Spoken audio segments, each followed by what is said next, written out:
Here we go.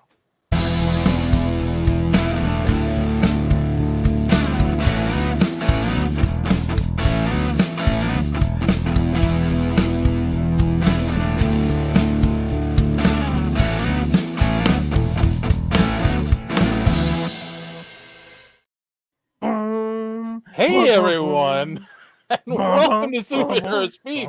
I'm your host Dave. And John. I'm JD. I like the new jam. Chris. Do you? Thank you. I worked all of an hour on that. So it's a lot. I have to be ready to go. I can't poop before the show like I used to. Because at first I'm like, oh, the show's starting. I got a good 3 minutes in. Take care of business. Now it's not like, anymore. Gotta hit the ground running, man. You gotta have a pre-show poop now. I've been doing the pre-show poops for a while. I threw up my camera there. You know, I know we're prone to old man talk, but being regular is not the way we should start a podcast. How's everyone doing? John, how are you doing minus the poop talk? I've been busy this last week trying to get everything ready. I'm testing, trying to funnel my Zoom's audio through my camcorder like we tried before and didn't work. Got a bunch of new equipment and I'm testing it all out, and so yeah. I had the wrong wire to do that. I actually have got the new wire and I tested it yesterday and it worked. So well, I've got a closet downstairs with electronics that I've used for building computers and stuff and connecting stuff that dates back to the 1990s. So I should have a wire down there for that somewhere. But anyway, my one of my cats turned 15 and promptly got hypothyroidism. yeah. So looking into radioactive iodine supposedly can cure it for a while or something. Or make it a superhero. Well, it'd be nice to have a flying cat. Yeah, I know, right? Hey, my cat is super. She glows in the dark. Probably just piss nuclear and burn holes in your carpet. No, they already do that. Do you guys remember that Onion article cat. about a kid in 1962 that gets bitten by a radioactive spider, develops leukemia, and dies? I'm sorry. Jesus. It's funny. It's not funny, but it's funny. That is terrible. Yeah, it's pretty dark. But otherwise keeping up with everything, Ahsoka and Loki and all of that stuff. So, all in all, not so bad. Can't wait for Wednesday. Yes, and you didn't answer my message I sent you. I sent you a message back and you didn't. Yeah. And how about you, Chris? What's new in your world? Nothing. I was just here. I don't have anything to report. My mother-in-law was in town this weekend. I'm sorry. We went to. No, it was fine. No, it's just a gag. It's my wife. If my wife's mother-in-law was in town, then we'd have to worry. Mine too. If my wife's mother-in-law was in town, we'd be really worried because she's been dead for 20 years. Because that would be the end times. That would be that would be the apocalypse. But we went to German Fest in downtown Indianapolis. If there's encased meats and beer, you can probably talk me into going. So good times. Some of the greatest meats are in cases. Of course. And that's pretty much it. It's finally starting to get cold around here. Yes, it is. So, yeah. Leaf duty, all that boring stuff. Oh, yeah. JD. Right. Yeah, JD. I had a weekend. I'm in the middle of the weekend, which is great. Off and on for the last 20 years. My previous life is doing some freelance videography and, working as a cameraman. Sometimes you're doing really cool jobs and traveling the world and, shooting cool things. Other times you're shooting a wedding. So off and on for the last 20 years, I've picked up weddings on the side. But now that I'm teaching like full time, I've been trying to do this, and it's between the three podcasts and the job, and what else am I doing? I'm running this program at school, and I'm going back to grad school. Something had to give, and it was time to move on with the weddings. So I did my last one this weekend. It was a buddy of mine. It was fun. It was fun to kind of go out and doing something with your friend. And that was pretty awesome. And then yesterday, yesterday. I had the weekend to myself. The kid had his last 2 soccer games, had a goal and 2 assists, finished tied in first in the team with goals this year. Very proud of him. They were going camping, and I want nothing to do with Boy Scouts. So my wife does all the Boy Scout stuff. I do all the sports stuff and all those things. I took the kid to the arcade today, but I want nothing to do with Boy Scouts. Wife does all that stuff. So they were going camping, right? And I helped them set up the tent, even though I hate it. I hate outdoor stuff. But I helped them set up the tent because I was going to have a night to myself, me and the dog. And I was going to catch up on all the nerd stuff I haven't caught up on. So I'm watching Ahsoka, right? And I finally am the episode where Ezra comes back.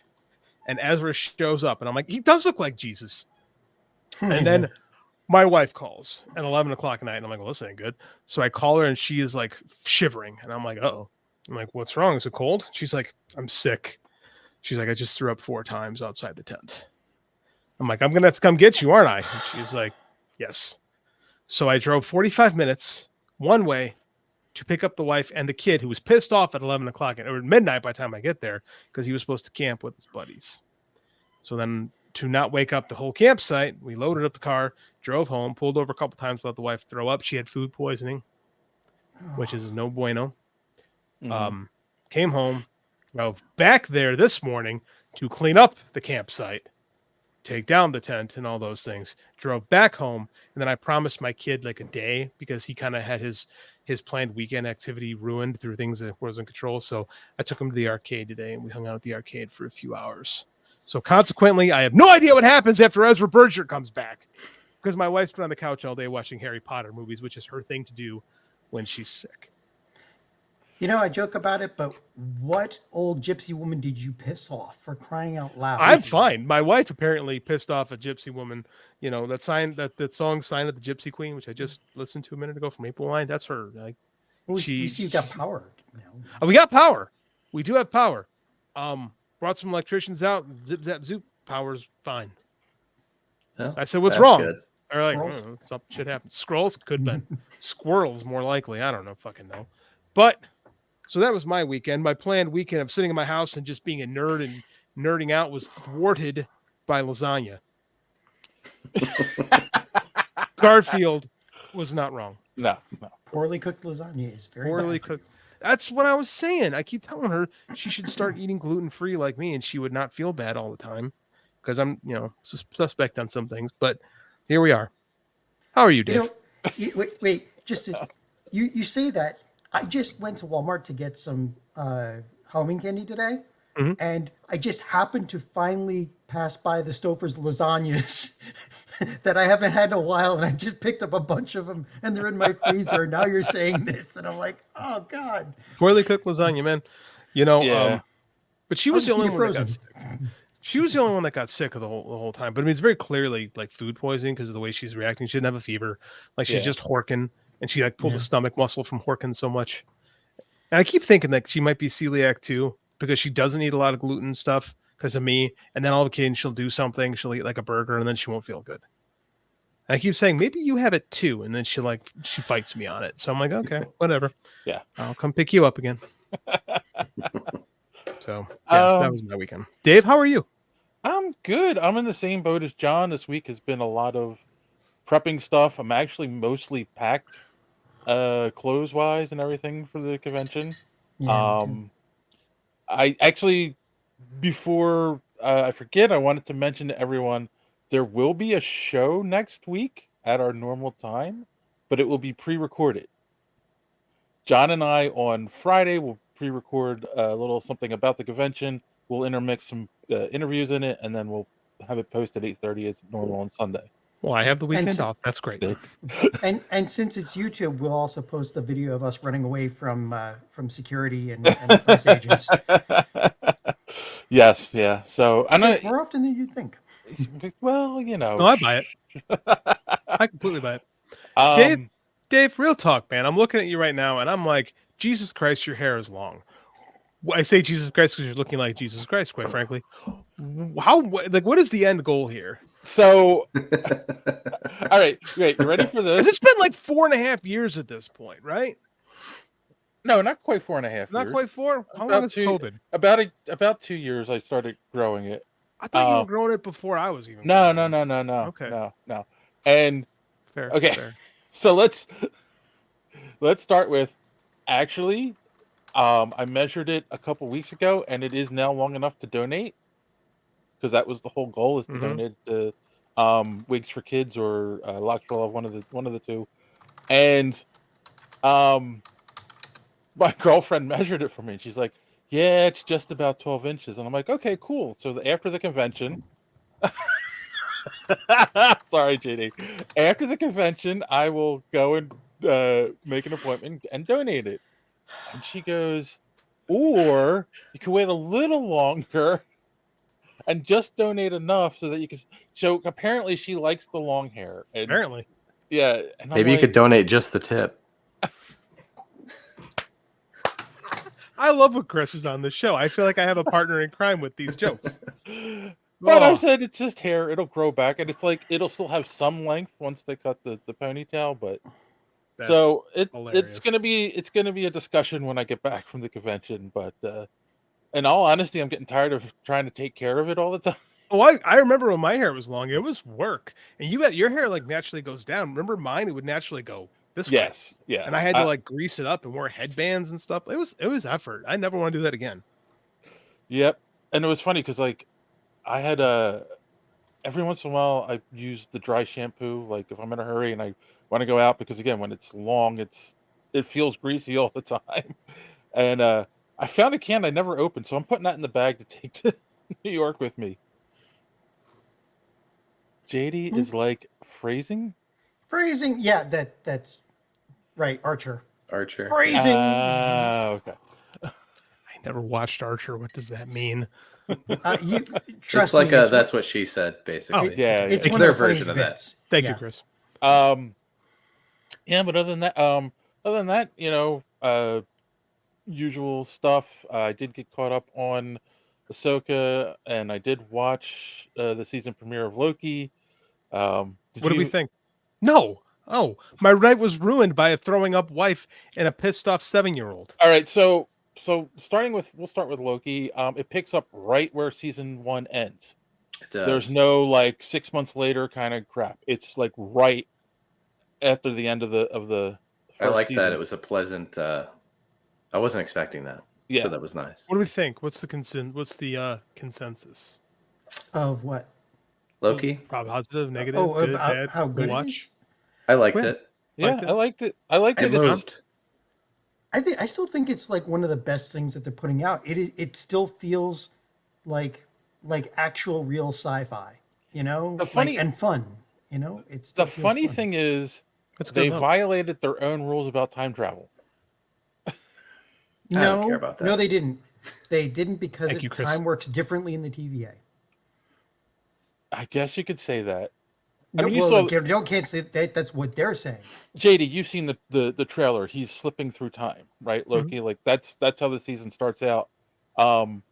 And he goes back in the past and talks to Obi. That's what's his face's character, the one from Indiana Ewan Jones. McGregor. Thank you. No, oh my You- God, not Obi-Wan. Oh, okay. Oberos? What Well, are I you don't talking remember. about? The guy, the kid from Indiana Jones and Oh, Goonies. Keep Data on, keep from- on, Yeah. Data. keep on. His character's name is, well, it's like something else, but they call him Obi, and he goes back in the past and talks to Obi, and then all of a sudden in the present when he's talking to Mobius, he has all of a sudden has a memory of talking to Loki in the past, right? You're so talking short round, by the way, right? Yeah, sure, keep on. Keep on. Yeah. So like that's what makes it interesting is because they said in Endgame, oh, what you do in the past doesn't affect the future. Thank But you, yet- Randy. Says the man won an Oscar. Do better. That's true. Yeah, That's very he did. true. The For man also Everything Everywhere, retired right? from acting for decades and came And- back and won an And Oscar. came back and won an Oscar. Like, dude, that's okay. That's like Nolan Ryan stopping pitching at 27, coming back at 47, and winning the Cy Young. It is. Okay. That's a great comparison. I'm the wrong crowd for that one. I get this, but it's a good comparison. Trust me. I'm going to take your word for it. Yes, yes. No This baseball. baseball references hat on is the not show. for baseball. This is a brewery. Fair. Pretty much.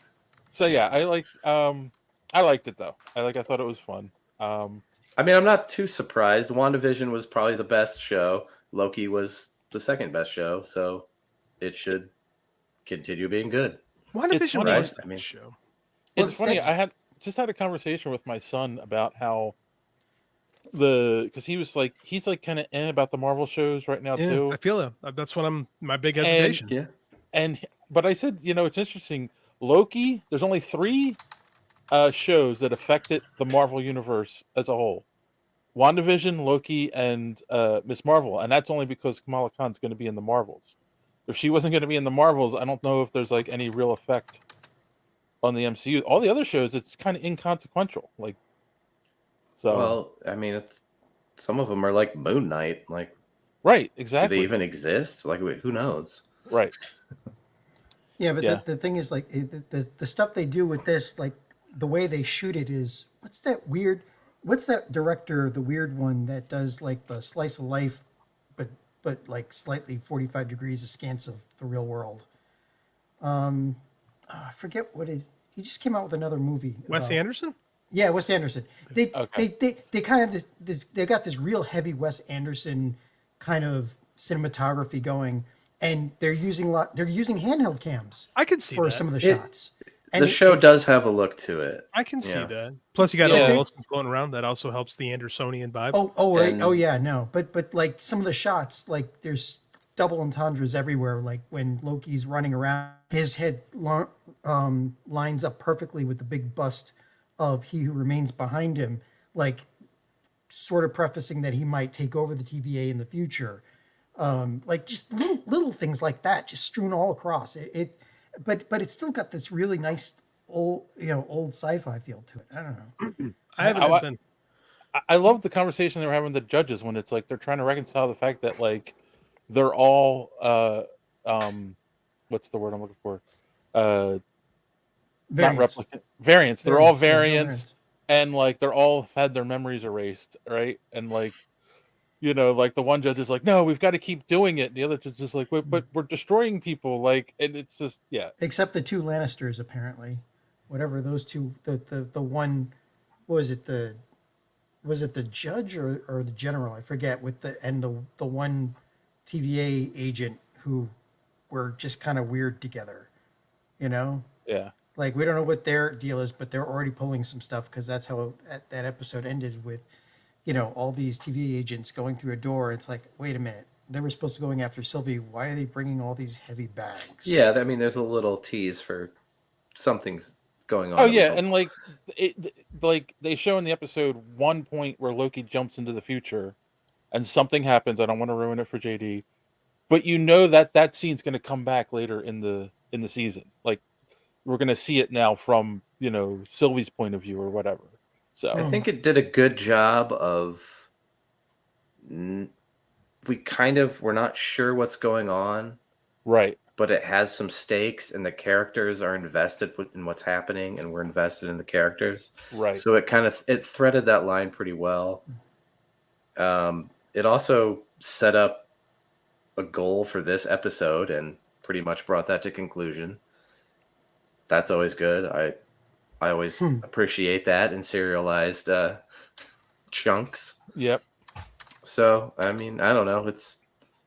What are there, 6 of them, 8 of them? I don't know, but I think 8. I'm not sure. I liked it, but it's too early to tell if it's going to be, another Yeah. Loki season 1 or a Secret Invasion or something. I And think I it's want- going to be good. I mean, like I assume so too. I want some of that TVA duct tape because that's pretty good stuff. I mean, yeah, it's the only thing that didn't get stripped away in the time vortex. It's like that's the only Yes. thing that survived. Duct tape. This gave me the old Marvel vibes of it's action, they've got stuff to do, and they sneak the jokes in because the characters are funny or having a moment Yes. where it's not a flat out comedy like some of the stuff has kind of devolved into that we've complained about a Yeah. little bit. A lot So- of it's just frivolous. So I don't know, worked for me. all right. And you got the best actors in it too. I mean, Fair. Tom Hiddleston, man. I have a newfound respect for Mobius. What's the actor's name? Owen Wilson. Owen Wilson. Owen Wilson. Yeah, like I've always liked the stuff he's done, but like, I don't know, he just really works in this wow. role. Yeah. Sorry. And then He's very good. And then we had the finale of Ahsoka. What did we think, gentlemen who watched it? I don't know. I liked it. I think it sets everything up for the movie, and it sets up a lot of stuff that's going to go on in that other galaxy too. Because, you know, That's the one of the final shots was the huge statues of the father and the son, and then a break between the father and what used to be the statue of the daughter. right. So those Force God people. So this is, you know, the only thing I think that's going to derail it a bit is the actor for what's his face died. Yeah, Balin's skull. Yeah, Balin Skull. Yeah. But I don't It's know. it's always weird when they leave an actor or the character. Their future's uncertain, but you're like, well, Right. I mean, I kind of know what happened. Yeah, I mean, but it's. I think it went well. I mean, it was action packed. Everybody's the characters are growing, which is nice to see. And it was Ray Stevenson who passed away, by the way, who Yes. played Balin Skull. But you know, everything is set up for another major arc, which is going to be pretty good because now you've got Thrawn, and as long as they portray him well, he's going to start like kicking the New Republic left and right. Yeah, I wish there was a little more of an ending. Yeah, exactly. It felt I mean, unresolved. Well, I realize it's foolish at this point to complain that this Star Wars thing is leading into the next Star Wars thing, because we all know that's what's going to happen. But still, I wanted a little bit more of a bow on it. I can get Yeah. yeah. I mean, you know, they're setting up for the movie. I think they need to rethink like what they're doing with Marvel and Star Wars, because they need more self-contained stories. Like you can still have little bits that, you know, push you into the next movie or all that, but they need to have like you're looking for is, you know, some kind of true resolution to make you feel like, hey, I watched a movie and I got something out of it. Instead of, I watched this movie, I have no frickin' idea what's going on at the end. I have to watch the next one to find out. But like even what Chris just said, like they had in the first episode of Loki, the issue was gets resolved. Well, yeah. You know, there's like an overarching story, but like something gets resolved, so you feel better by the end of the episode. Where this, it's like for the Ahsoka, the season finale, the episode thing got resolved, but the whole like thing we're building towards for the season felt a little hollow. There's a lot more left open. Yeah. You're saying, Yeah. right? Yeah. Haven't I'm all the not Star Wars movies been surprised. self-contained? Since the Disney stuff started, like pretty much everything in the movies has been contained to that specific movie. I mean, look at Theoretically, Boba yes. Fett for crying out loud. I mean, that was contained as far as in it also the Mandalorian. Why wouldn't it? I still don't understand why that's a bad thing. what do you mean by I don't understand why people got upset because the Mandalorian, the thing that people really liked, showed up in the book of Boba Fett. Well, we like that. It's just that it provided such a major contrast between how much you like the Mandalorian, the writing and the storyline there, compared to the book to Boba Fett, who wasn't doing all the awesome stuff that everybody imagined they were going to see when they heard the book of Boba Fett was happening. That's not self-contained though. That's a You completely did.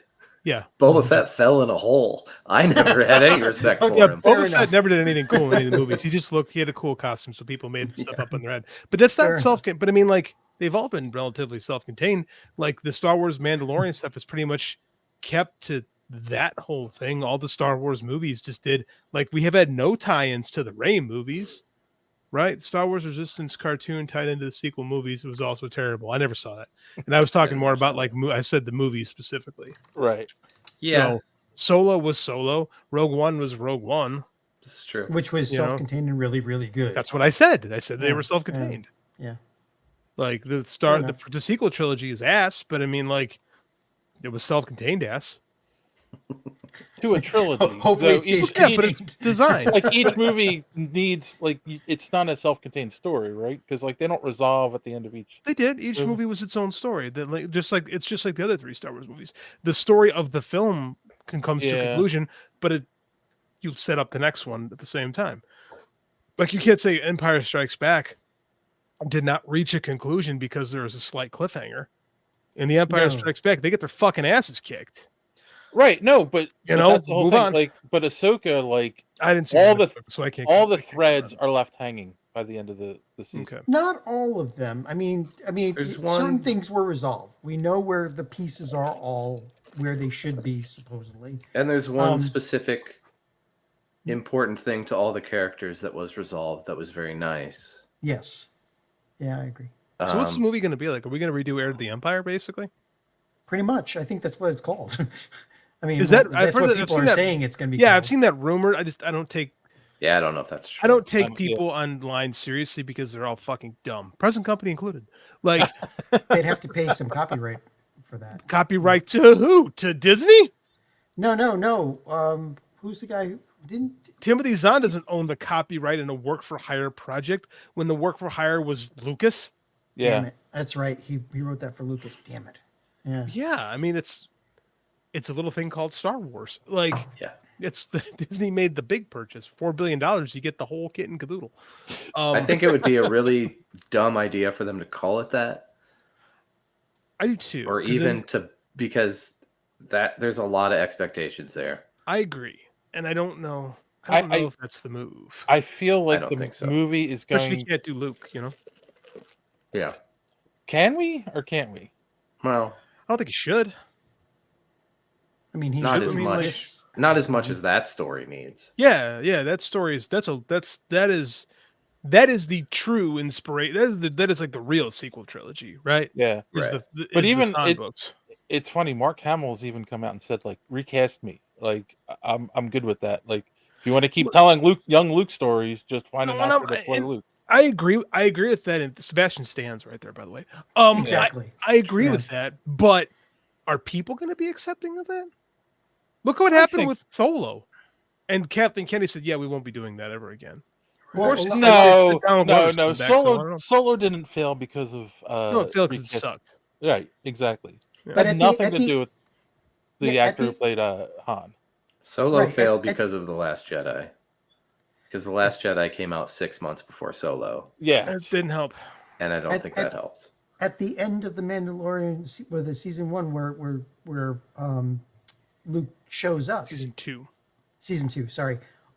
If you look at most of the reaction videos on YouTube, everybody was like, "Are we seeing Sebastian Stan? Are we seeing like people are expecting him to be recast?" So I don't think it would be such a stretch to be able to do that. I mean, if they I'm- got yeah. somebody Sebastian Stan or better. Yeah, like I said, I'm okay with it. I mean, if he wants to do it, you know, I'm not opposed to it because I think that one thing I liked about what I saw from again, it was cut off my version of what I saw. I really liked seeing Star Wars do some different things and go to different places. I really liked seeing some of the more like in Ahsoka. I really like seeing the more mystical side of Mhm. the universe and a different type of mysticism than we're used to. So I thought that was cool. I would like to see more of that. But at the same time, I don't think I'd mind some comfort food either. You know? yeah. I don't know. I Yeah, don't know. I gotta finish the show. it's probably why it's hard to make that shit. This is true. Yeah, that's why we don't work for Disney. Very We much. don't know. true. All right. A lot of reasons there. Melted. I think it might be time to move on to a little social media madness. We could skip that. We've got other stuff we can talk about. No. I love it. Let's do it. Hmm. All right. So first off, we had talked last week about Marvel has now started accepting pitches for the X-Men movie, and we actually got a couple people pitching ideas at us on Twitter. We are not Marvel, but sure. We have no pull or no say. Random Randy Savage said, the story of people with special abilities being called to an island shaped like a giant man and how the government wants to contain them. And it's a picture of the celestial coming out of the earth. I thought that was funny because it's like, I have been thinking about that. They have not touched on that since the movie came out. Because It's- nobody liked it. But it's like, how can you just like leave that thread? Like, there's a giant Oh, wait. man, Just like, celestial island coming out of the this is what you middle of the do. ocean. That's it. You just ignore it. Radio You silence. Yeah, you go radio silence and you're like, oh, you people didn't like that movie? We had Jon Snow? No? Oh, okay, hold on. 2 people. Well, then we 2. No? Okay. Yeah, the nice part is that came out like the height of the pandemic, so people were busy and could be like, that never happened. No, we never made that movie. Angelina who? Yeah, I'd say leave it. Don't try to correct it now. Oh, Yeah, I mean, they've ended already on a retconned cliffhanger, stuff too. in the MCU too, so it's not a. The ship That's needs a huge little stretch. bit needs righted a little bit more before you go back and try to like talk me into liking the Eternals. This is the height of Feige hubris. Is you're gonna like the Eternals, and it's like, am I really gonna like the Eternals? Like, no. Actually, with Star Fox in the mix, you might get a little bit of a Loki vibe there because Star Fox is always a troublemaker. I am and, you know, far more interested in watching Chris Pratt spit on Harry Styles than I am in watching Starfire. Starfire. I like to see. Yeah. Starfire. All right, Yeah, well, and of course, you knew Don had to give us a pitch. The X-Men, I'm guessing, right? Yes, give us the original 5 versus Magneto with an emphasis on the Charles and Eric relationship, and set it did back that. in the 60s. You also need to put in there somewhere that the mutants tend to age slower than normal humans. This way, Magneto can still be in the Holocaust. We did. that. I don't think they're gonna go. I don't think they're gonna go back to the '60s, but I do think. I don't know. I've seen some stuff that there's some embargo. They're not going to use Wolverine right away. I don't buy that for a fucking minute. Okay, then he also there's says no way. he also says there If they should don't, be a Hulk versus Wolverine side story that makes Professor X take note of Wolverine and then show him recruit Wolverine at the end of the credits. Second end credit scene should be Professor X and Psyche telling the Psycho. telling the giant-sized X-Men about the other X-Men being captured by Krakoa. So he wants Giant says X-Men number 1. That's very Yes. faithful. Yeah. Yes, That's Don. I'm not surprised at all. yes, But it's he- exactly the. Don literally pitched us X-Men First Class. Yeah. Yes. That's that movie, except it didn't have the first 5 X-Men. It had a weird random collection of random mutants. Hey man, what's up? Come here. I was about to say you've got a visitor behind you. What's up? Want to say hi? Hi. Hi. Yo. Feel good? Yeah. I like your Pikachu pajamas. Thanks. Can I help? Love you. See, when my visitor shows up, it'll probably be because they clawed their way up to my face and started to take out my eyes. I'm waiting for my kid. All right. So the other one, it was the question I proposed to the audience. So I don't know if you guys saw this. There was a little bit of controversy online this past week about Controversy online? Get out of here. there was a poll that came out where I think they rated the best Wolverine artists, and I think Barry Jim Windsor Lee, Smith. well, I think Jim Lee came out on top. That's wrong. His Wolverine's like 13 heads high. What is... So Sorry. hold on, but it doesn't end there. So then a certain artist who doesn't draw feet well, Not shall Barry not be Windsor named. Smith. what? Not Barry Windsor Barry- Smith. No, yeah, he came out and was like, basically was tooting his own horn. He put art of compared to his and Jim Lee's and was like, you know, you gotta basically saying he was like the best Wolverine artist out there. When the fuck did Rob Liefeld even draw Wolverine? Well, I mean, he drew like Like a X-related couple issues of books. X-Force? Like, He Yeah. drew 'em. I mean, come on. You can't even consider Rob Liefeld a Wolverine artist. Like I would he say never but won a like title. he did this, and then like He's it a just lunatic. it blew up on like all of the platforms. People talking about it. It You just know, became this thing. you know what It's like he's really good at? Rob Liefeld is really good at directing the conversation back to him whenever he wants to. this is Like very true. he's an amazing carnival barker. Like he's Yeah. made up for his whole career, he has made up for lack of talent and training with no, I'm dead serious here. Yeah, I With know, just I know. self marketing and just the ability to Sorry. just that's okay. The ability to just kind of lure people in with his cult of personality, right? Yeah. 'Cause- And anything that he did have art wise was like bombast, was like the same thing as his personality, was like Bombastic. bombast and all that kind of stuff. Yeah. Mr. Bombastic. And I would agree. really Barry fantastic. Windsor Smith, great. Also, I would say John Byrne probably. Byrne, yeah. He drew him with nice hairy forearms and Mhm. made him like He- a squat little guy. Yeah, he defined. He gave him the was. old man face. Like Yeah. you can't not say John Byrne. Like Barry, to me, it's always Barry Windsor Smith. That's like I number agree. one. What else? So who else is on? I don't dislike Jim Lee's Wolverine, but I also don't think there's anything about it that's like special, other than the fact that he drew it at the height of X-Men popularity. Yeah, To and I me- think that's where it came from. Why he won this, poll, because like he 'Cause he's Jim Lee. everyone- Our age vote for it. yeah, right, exactly. Everyone read Jim Lee's X-Men books. Do you remember those X-Men trading cards that Jim Lee, he drew all of them? Do you remember I those? do remember that. Mm-hmm. Okay, those were great because he drew all of those and he inked them himself and he drew them really fast and he like inked them with like Sharpies and like markers. And it didn't have that like. I don't mind Jim Lee when I see his sketches. I like it. It's the Scott Williams, the like precision of the inking that is like so boring. My eyes just like glaze over. It just flattens everything out, and I can't stand it. Yeah, I don't disagree with that at all. So of course, I went on the social media and I asked our followers who draws the best Wolverine. I'm afraid to hear what people say. To be honest with you. So let's start over on the TikToks. We had 8-Bit Ray said Frank Miller, which I think was funny. I mean, Frank Miller actually did draw. I mean, that legitimately, the Frank Miller Wolverine. That's a cool book. It's a cool looking book too. that book is amazing. Yeah, I have the 4-part miniseries. Yeah. I have that. That's great.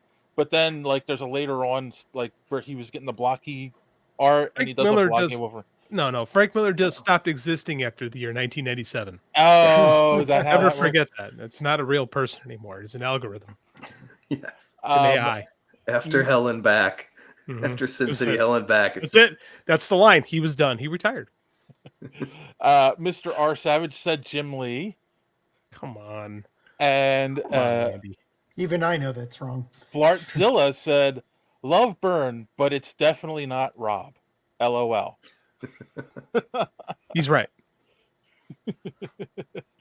Over on Instagram, Sylvester did a pretty good one.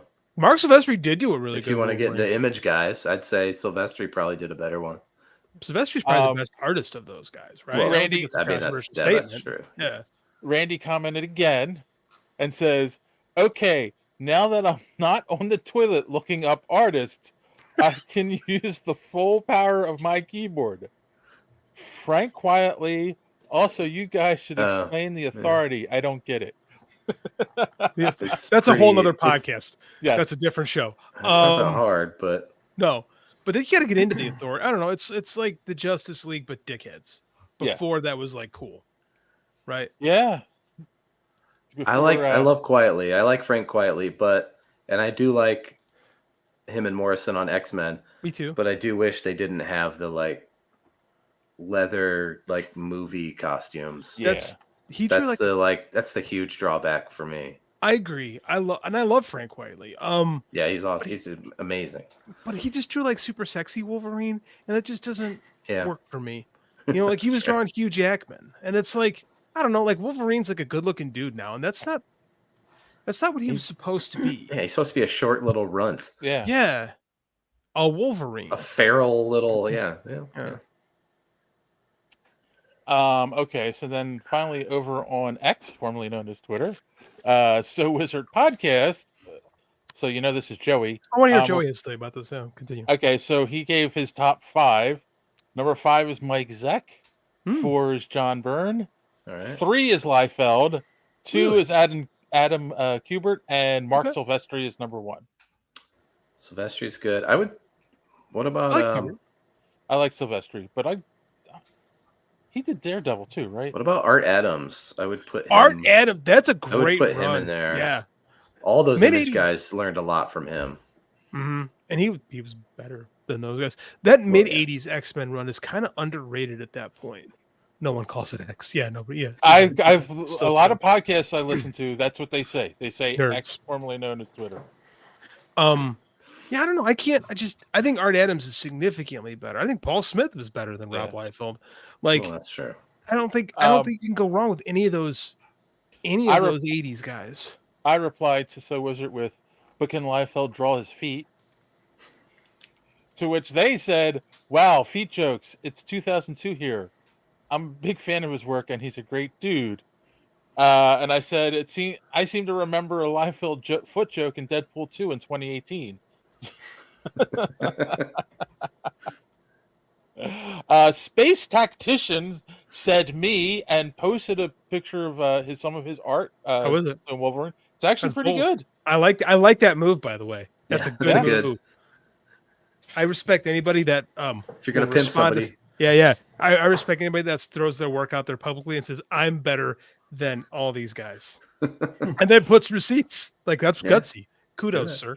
D2 Comics Chat, DT2 Comics Chat. Sorry, they, John Byrne, Len Yu, and Mark Silvestri. Lenell Yu, Lenell Yu is pretty good. Yeah, okay. And finally, BK on the air said a lot of great Wolverine artists, but for me, it's John Byrne. So, a lot of people love Byrne. John Byrne. Oh, wait, I'm sorry, I missed 2. Randy said, I may just be naming artists randomly, but Pepe Linares? No, I've never heard of him. Not familiar with his work. don't know that one. And then Don said Alex Ross all day. No thanks. Yeah. I like Alex Ross, but I can't think of his Wolverine off the top of my head. I think Alex Ross stuff works better with DC. I think so too. I agree. So Chris has a look of absolute disgust on his face with Alex Ross. I respect it. It's the same kind of. It's so stiff. Yeah. It's cartooning. I for me. I like it when I want it to look like it's drawn by a human hand. I think that's what makes Alex Ross different, though, especially in the era he came from. Like, I think that's the appeal. It does. It made him stand out. I understand that, and I'm not saying it's not.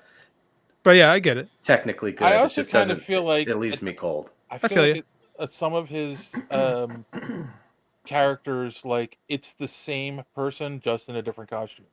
His Batman and Superman are remarkably identical, except for I will say his newest book, that Fantastic Four Full Circle, which is not painted, is pretty great.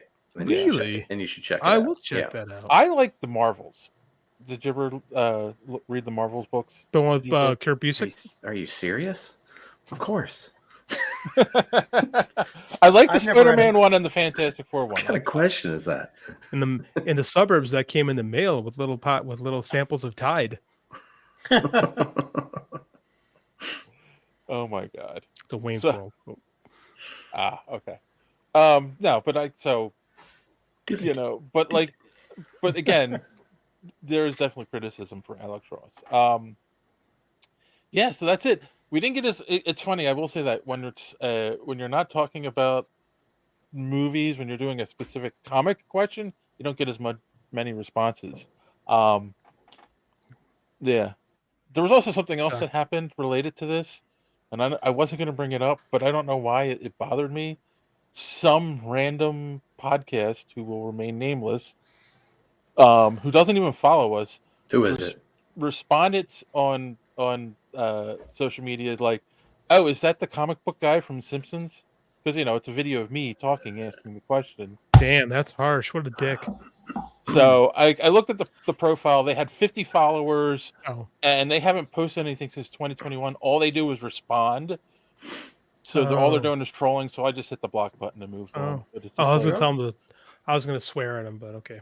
I Trolling wouldn't is a even bother way if to he build up a lot of places do that just to build up their some kind of following. I guess. well, 50 followers are not building anything up. So I know It's he's also horrible true. at trolling. Apparently, honestly. It's just a burner. Not because the guy doesn't have his pot anymore. It's clearly just a burner, so he could be a dick yeah. because he's a coward and won't say anything with his mouth. Yep. Oh shit! Yes. Bitch. Was it The Rock who said, it's a was it that wasn't The Rock, was it somebody that quote where it's like you could tell people a lot of these kids online haven't gotten hit in the mouth. Maybe. There's some truth to it. Yeah. Yeah. So Randy says nobody reads comics as much. That's No, it's true. easier to watch. I mean, like, let's be honest. We're a comic podcast that spends 90% of the time talking about movies. Yeah. Frosty says Lin Yu and Kubert are the best. Yeah. I like Adam Kubert. I don't know if he's my favorite, but I like him. I had put a post on Facebook, and it was kind of a joke, and I was just, and kind of a joke, not kind of a joke. Like I had said, recently there's been some controversy about who does the best Wolverine, and I said two things. Number one, every artist does something that appeals to a fan. That's why they like it. Like, you like an artist because you like something about their art. So you're going to say they do the best Wolverine regardless. And I also said, and number two, you cannot declare yourself the best at something. And then I said, on that note, I think the best Wolverine is Greg Horn. I posted a couple of his Wolverine So pictures. your So if friend you're a is fan- the best Wolverine. Exactly. I'm Oh, biased. fair. And I said, Fair. but like, I'm admitting that, right? I said, you're going to have a bias towards the artist you like. And yes, exactly. My So if 7-year-old you're- draws the best Wolverine. See, So there you go. if you're With a his fan of blocky WikiFeet, fingers. then if you're a fan of WikiFeet, then you like Rob Liefeld's version. Oh, I do agree with Joey. The feet jokes are kind of passe at this point. There's so much else you can make fun of Rob Liefeld for. yeah. It's a little tired. All right. Well, on that note, When the Captain America giant titties are just sitting there or standing out there, depending on how you look at it, Sticking straight out there. straight out there, like that is all the social media madness for the week. So if you would like to follow us on social media and be part of social media madness for next week, here's our good friend Don to tell you more. How's the show going? You join it? Do you want to be part of social media madness? And go ahead and head over to superheroespeak.com where you can find all the social links, episodes of the show. You can find comic reviews by Chris and other articles. We're posting stuff on there all the time. And while you're there, check out the rest of the Geek World All-Stars Podcast Network. Great shows like the Pop Prison Power Podcast, Colt 45, Fans on Patrol, the Gorilla Brain Podcast, So Wizard, and Superhero Speak. Hashtag GW All-Stars, and you will not be disappointed. So make sure that you are engaging with the Superhero Speak Twitter post whenever they come up. Give us your best comment, and you may make JD say this. I get so tired of these dumb motherfuckers. All right, it's back to the show. Stand by that. Whoa, Chris went potty. There you go.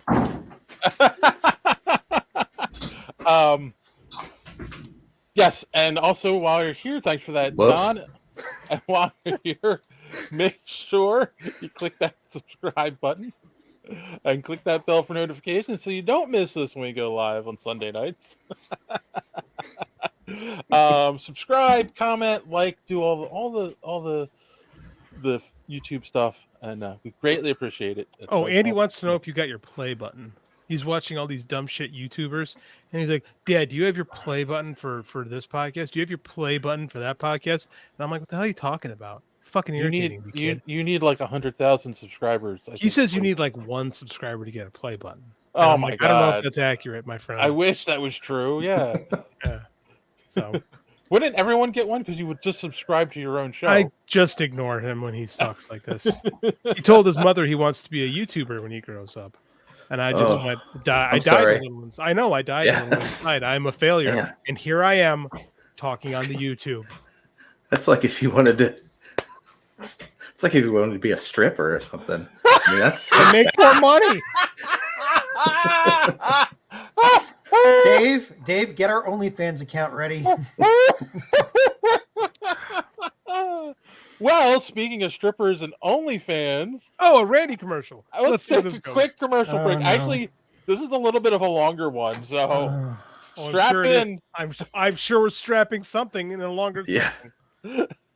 Some podcasts are like this. There was a zombie apocalypse tomorrow. Yeah, What would be your weapon of choice? I'm screwed. Have you ever seen World War Z? I have. You know what I mean? Like Dawn of the Yeah. Dead type shit. Yeah. I rely on my fans at that point. That's a And good answer. I'm gonna That's be such like, a I weak need answer. my That's so fans to by the protect me book. so that I can like breed with you when there's not many humans. Okay, well then I have to ask a fire combat weapon. It can be anything. My tits are my combat weapon. that- You go out and fight for me. The tits will be waiting for you. That's like multiple weapons because there's 2 million guys I'm saying surrounding this that is what I house. offer. Like, Could I'm you not- imagine an army of millions? yeah, we would have the men? biggest army of all the time biggest outside the blood house. Every Protecting Scott, time what they about you come then? back in, I'm on my knees ready to.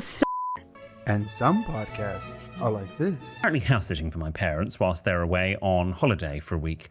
On the first night, after a few glasses of wine, I got under the bed to plug my phone charger into the wall. There I found a very pretty shoebox. Oh no, don't look in the shoebox under the bed. Oh, I don't even know if I can read this. Why would you bloody look? Why? Imagine my shock as I opened it to find my mother's very large and realistic battery-powered boyfriend. Hindsight is great, and I know now that I should have left it there, but my curiosity would unfortunately get the better of me. Being alone and horny, and also quite impressed by the XL veiny monster I had in my hands. No. Oh no! No. She did not use a mum's dildo. Tell me, Tell me. Well, please. People are disgusting. She did not. I gave it a wash, turned it on, and slipped it in. So not to go into too much detail, all I'll say is the beast was amazing. It hit all the right spots. Upon closer in... Oh no! It gets worse! How does it get worse? She's using her mum's dildo, for Christ's sake. No! What? What? The only markings were a faint name on the base embossed in the plastic. It read, "Clone a Willy." Oh no. Turns out I've been getting the best orgasms of my life from a replica of my father's penis. But only one podcast is where you can get in-depth analysis like this. Yeah, this is ridiculous. Because he basically alley-oops his fucking horse while he's still on it. Yeah. The Horse and the rider lifted by one dude, one arm, blam into the ground. But he's just a man. Are you fucking kidding? Everyone saw it. It was not embellished. It didn't digitally do shit. That happened.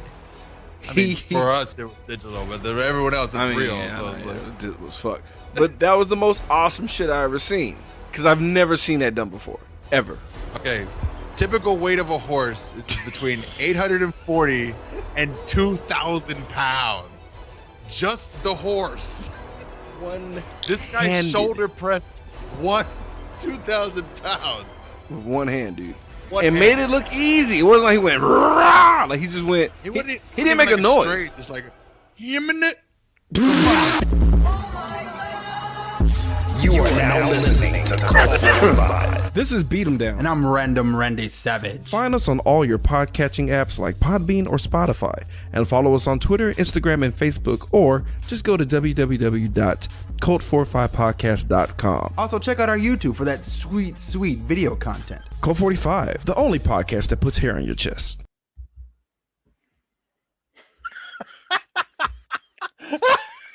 Okay. I have thoughts. There's a lot. There's a lot to take in, as the young lady was explaining. Is it over yet, or should I turn this off? So the first lady with the boobs. is that really any different than Helen of Troy, right? Launching the Trojan War. What she's proposing. Is there really a difference? No. Like, she's just a little bit more graphic with it, but it's essentially the same shit Homer was talking about, right? It's the same thing. Kind of, maybe. Randy, you have to tell us how you find these podcasts. I was just going to say that. Now, the new story better was British guys, right? If Joe Rogan had read that story, it wouldn't have been nearly as funny. The fact that because I don't know who that guy is, but he was very like prim looking and had that proper British voice, made it just work. That horrendous story that it can't be real, but I kind of hope it's real because it makes for a great story that I'm definitely telling my wife before I go to. It's a classic story, yes. That I'm gonna tell my wife before I go to sleep tonight. And I'm like, hey, Michelle, listen to this one.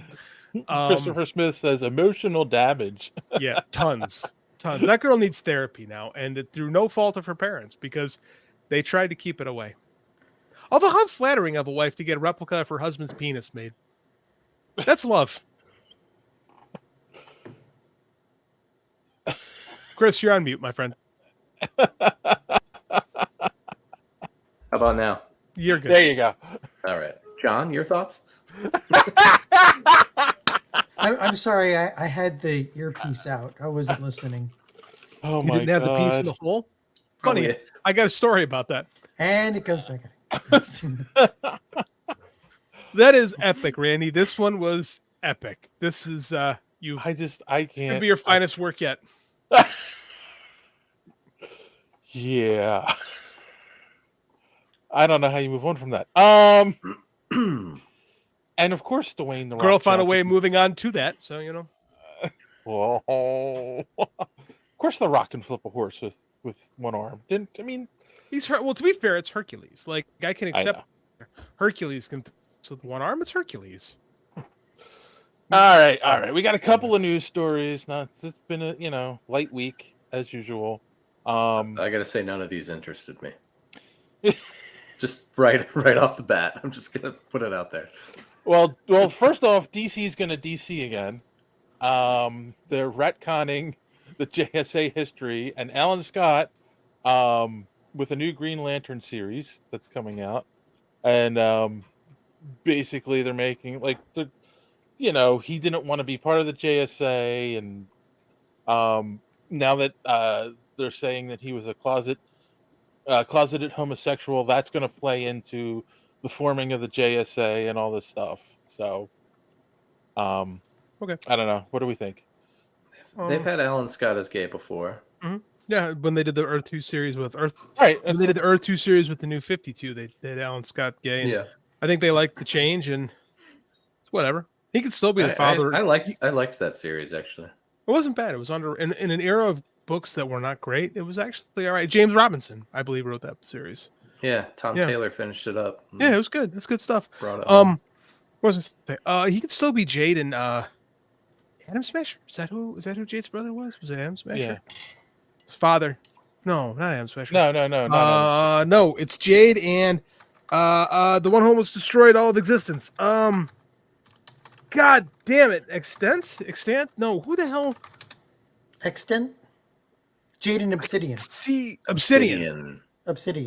Yes. I was thinking Onyx, and I'm like, that's not right, so I'm not going to say it. That's but Sticky there it Fingers. is. They did slam. Sticky Fingers. Slam. Dud up. Let the boys be boys. No, of course, because they're making it that he was closeted, right? So a lot of closeted homosexuals get married, have kids, all that stuff. Are they keeping it in the 40s? That's my ultimate question. Is this new JSA? Yes, yeah, because it is like the original JSA. They're just like retelling the history. I'm fine with all of this. Sure. Yeah, this just seems like what they do when they start relaunch a series. Yeah. John, you're being quiet. No, I've got no problem with it. John's waiting for the next porn joke to slip in. Oh God, the look on your face is just like, I'm so proud of my innuendo. That's become the fun part of every week is how can I break John? Christopher Columbus, Ohio, Wisconsin, Georgia. I just don't I don't have an issue with them telling this story. It's just the whole like using an existing character thing. You know, like why not come up with a new character? Because it's the JSA. They are. I mean, it makes it work. It makes it work because we're trying to do it in the 40s, like through that lens. Yeah, but okay. Yeah, nothing wrong with it. No, I mean, I don't think if it were a character with like if it was Superman, right? And then you'd kind of eradicate the Lois Lane story. Okay, that doesn't work because that relationship is integral to the character's development. Right. I can't tell you who Alan Scott's love interest was in the 1940s. Right. No, exactly. That's the whole thing too with that kind of stuff is anyone who were fans of these characters when they were originally came out aren't around anymore. They're dead.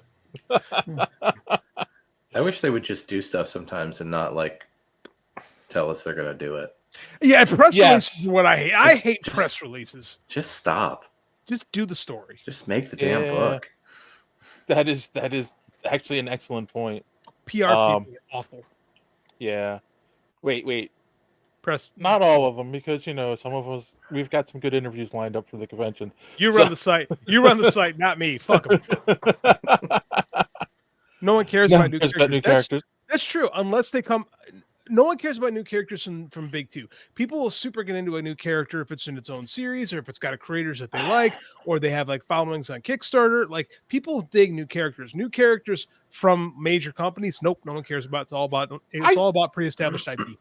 I don't think. Hold on, what's this? JD Breaking John. What the fuck? No, for the win. For the win. Oh, okay. I don't think that's true. Name me a character since the year 2000 that has stood out and has become a huge character in either company. And I'm not going to give you Damian Wayne because he's a Robin. Miles Morales? He's a Spider-Man. Kamala Khan. She's a Miss Marvel. It's all variant. It's all new coat of paint. Have you seen Ultimate Iron Man? His suit his suit colors are Kang colors now. It's just it's taking the same. It's just reconfiguring all the things that exist. It's not like in the 90s when they would try like Darkhawk and do something like completely different. Sleepwalker, it's just new packaging for his characters. I remember when Sleepwalker came out. Sleepwalker. Oh my! I remember Sleepwalker came out. Do you remember when Tom DeFalco called Sleepwalker Marvel's Sandman? That's what that's how he was Sandman done right. Yeah, it's Sandman done right. That's what it was. Yeah, Tom DeFalco, great editor in chief, but maybe he oversold that or didn't get what Sandman really was. Yeah, I don't think he got it. Yeah, I guess you're right. I don't know. The last successful original character is probably Deadpool. Speedball. Thank you, Randy. Steve Ditko created Speedball. He did. Steve Ditko did create Speedball. Remember when Speedball turned all emo and it was Penance when Warren Ellis got a hold of him? He had all the spikes that constantly drove into him to punish him. Yeah. Harley Quinn. Harley Quinn, I will give you. But it's the same year that Deadpool comes out. And even she is she's Joker. Right? Yeah, and JD did say really. post 2000. Yeah, she's connection. And that she's been a hero for a while too. So. But she's like I feel like post 2000. She came out in 1992. I do feel like part of the problem is they're afraid to take chances, the big two. So they just keep repackaging new because no one cares. What new characters have even come out? If you're going to sit there and say, okay, Miss Marvel and Miles Morales are just retooling of characters, what new characters have come out since 2000? Static Shock was new. Static Shock was in DC just put out a whole line of like new books, like what 2019. DC like did Damage, Brimstone. It was all these like different characters. And nobody cared. So right before that, Gerard Way was doing the Young Animals stuff. Yeah, the Young that was about concurrently. 2015. Yeah, and no one cared about that either. Like those are pretty good. They were pretty good, actually. I quite enjoyed some of those books. When it comes to the big two, people want their comfort food. They want their meat and potatoes, right? And they'll take a new character. If Miles Morales was called Scorch, I just came up for seeing him in my head. He'd be gone. Same exact everything, right? Same character, same background. Everything was the same, but you didn't call him Spider-Man. You'd be gone. It's true. True. All right. You're depressing, Dave. Yeah, you are. What I do. I gross out John and I depress Dave. So let's move on. So the Agatha series that's coming, which has gotten about 20 title changes for the series itself. It's now called Agatha Darkhold Diaries. Who fucking cares about the title? Just put the damn show out. It's the same fucking show when it comes out. Why does it need 80 different titles, Kevin Feige? Why do you keep having to think about stuff no one gives a shit about? No one's going to call it Darkhold Diaries. They're just going to call it Agatha. What the hell? When it comes, it'll just be Agatha. Yeah. We don't need this. Is this because we can't release any information? So they're going to say, oh, we're going to create a new title for Agatha, so we have to put out a press release about something. Probably. All right, so keep it in your no. brain. That's not the story. The story was they released the synopsis of the show, and basically she gets out of the spell. She remembers who she is, but she has no powers, and so the show is about her going and trying to gain her powers back. So it's a redemption arc. Is it a redemption arc? Well, I mean, no powers. Almost every storyline that starts with that kind of a synopsis is basically she's going to learn through trial and error how, by the time she gets her powers back, it'll be like inside of her all along. Yeah, exactly. The power of friendship, which could be a good story for her, The real powers were the people we met along the way. I like Agatha and Friends. Not even a little bit. Catherine Hahn was kind of fun in that role, but my God, did that take on a needless? It became a meme, right? And I too liked the Munsters theme that she got. Right, that was fun. Remember that little song? It was the Agatha Munsters. all along. Yeah. It's the Munsters. It's a meme. Yep, she's a meme.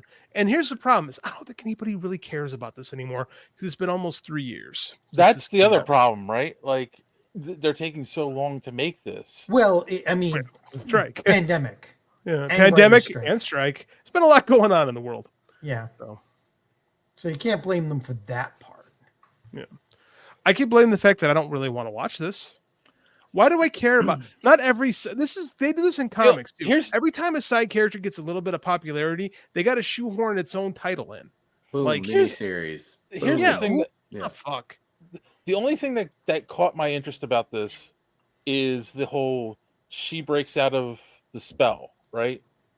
So is that an indication that Wanda is actually dead? Could be. Yeah. It depends on what Elizabeth Olsen's contract status looks like at the moment. And she's apparently not doing stuff with Marvel anymore because Kevin Feige thinks he could take every C-list character and make them interesting. Well, that is wrong. Or every C-list prop like That's the what I'm saying. Darkhold. Thank you. Who cares about that? I've read Marvel comics since 1986. I don't give a fuck about the Darkhold. Yeah, it's so boring. Yeah. It's a wet fart. Unless they do it like the Book of the Dead from Evil Dead. Now hold on. If the thing was bound in human flesh and had a face like this on the cover, I'd be all about it. And if Bruce Campbell showed up with a chainsaw hand to go after Catherine Hahn, now we're in business. Now I'm in. Exactly. But if you're not going to give me Bruce Campbell with the chainsaw hand, I don't care. Can they recast him? Or does it have to be Bruce Campbell? No, they tried that last year too with another Evil Dead movie, and guess what? Nobody cared about that either. Yeah. What's the fucking point of the Evil Dead without Bruce Campbell? If you take Bruce Campbell out of the Evil Dead movies, they're bad. Right? There's no point. It's like people keep remaking the Evil. Oh no, it's starting again. Q, it's Mephisto. That will be the focus of this show for the next 6 months because we wasted our time like that. Do it like Agents of S.H.I.E.L.D. did it. I didn't watch Agents of S.H.I.E.L.D. we actually did. Was it Agents of Speak? Like we were. Yeah, it was pre JD. Yeah, it was a long time ago, John. We old. We should do some reaction videos. I don't know. All right. Think about that. Knock yourself out. Have fun with that. Well, actually, people would pay to see me knock myself out on a video. Well, whatever this channel needs for monetization, John, it's time to step up. As everybody looks to me instead of I'm not knocking myself out. I didn't volunteer that. No. Good grief. All right. Hold on. It's not coming up now. The site. So, in the last news, this only caught. It's having trouble coming up. Play that commercial again. Okay. This story only caught my eye because we recently talked about, or at least I did, how like mid-tier publishers seem to be in a lot of trouble, especially since the pandemic. Yeah. And so now Darkhorse is going to start publishing role-playing game books. They're doing it at the exact wrong time. They are doing it at that's the worst possible. I was about to say that's why I time brought it up because ever. I figured John would have something to say about this. I mean, was it Wizard of the Coast is trying to put together something called D&D 1. Like it'll be an ongoing D&D version now instead of like actual versions like D&D 5 was the last one out. And they're pushing for, like, you can buy the books physically, but they're pushing for everybody to go to D&D Beyond, where you have to buy the books electronically as well. You can't take a physical book that you bought and have that translate into being able to use it with D&D Beyond, where you Dungeon Master or whatever, and you have access to all the rules and everything online. You have to buy them electronically too. So with that, like Pathfinder is starting to put out a lot of advertising now because because Wizards of the Coast is screwing the pooch on that. But the problem is everything's starting to go digital. So to start publishing actual physical copies now is, I mean, so I don't know. It may stay physical for the next couple of decades because Wizards of the Coast is screwing this up so bad. But so a couple of years ago was the last time I played Dungeons and Dragons. It was with at my one friend's house. He wanted to play it for his 50th birthday, and his son plays Dungeons and Dragons. And like, yeah, that's the thing. Like, he brought up a website where like it created our characters for us, and then we just printed them out. Yeah, there's Roll20 and D&D Beyond, and D&D Beyond, and there's a couple of others actually. So, but yeah, I mean, that's the whole thing. It was like, you're right. Like a lot of this stuff is just on, and like all the stuff was available online, all the rule books and stuff. But the publishers are trying to push you to buy. Like, I have a collection that dates back to literally 1978, and they are pushing for you. Like, I bought all the D&D 5.0 books. Yeah. And it's a couple $100 for a lot of hardcover books, and they're pushing for you to rebuy them again electronically. And that's I mean, eventually that's probably where it's going to go. I like the physical ones. A lot of the old school players do, but the new players, who don't have this investment, will be buying them online so they can use them with something like D&D Beyond, where you can manage a game using the rules because you bought the books online and you have access to those rules and those character classes and stuff. So Dark Horse is behind the curve, is what you're saying? Pretty much, yeah. I mean, well, they're about a decade behind. They're partnering with Misfit Usually Press, and the game that they're doing is called Lancer, which I've never heard of. It's one of these, like, it takes place in the future. It's not a D&D game. Again, like in the future, okay, well, you have Torg, you have Shadowrun, and Warhammer, parts of Pathfinder. Yeah, Warhammer, parts of Pathfinder, because Pathfinder is just like, you have rules for all characters from future and past. So they're saying that there was a Lancer Kickstarter and it made $400,000 in its original Kickstarter, but like, okay, but that doesn't necessarily mean there's going to be a huge audience for it going forward either. Like, no, I mean, even I would invest in a Kickstarter like that, but it doesn't mean the game will ever. I mean, we've been to the cons. You've seen places where they're like, there's at least a couple of booths with people hawking new role playing games. New games all the time. Yep. So, yeah, it's weird. So we'll see, right? Because Dark Horse is the one who had the Star Wars license for years, and they do have some Star Wars license right now as well. Oh, they still do? Okay. Marvel has the majority of it, but IDW and Darkhorse also have in limited capacity some Star IDW Wars. has a piece of almost everything. Well, I mean, IDW is not doing well, but yeah, but Valiant is in the previews catalog.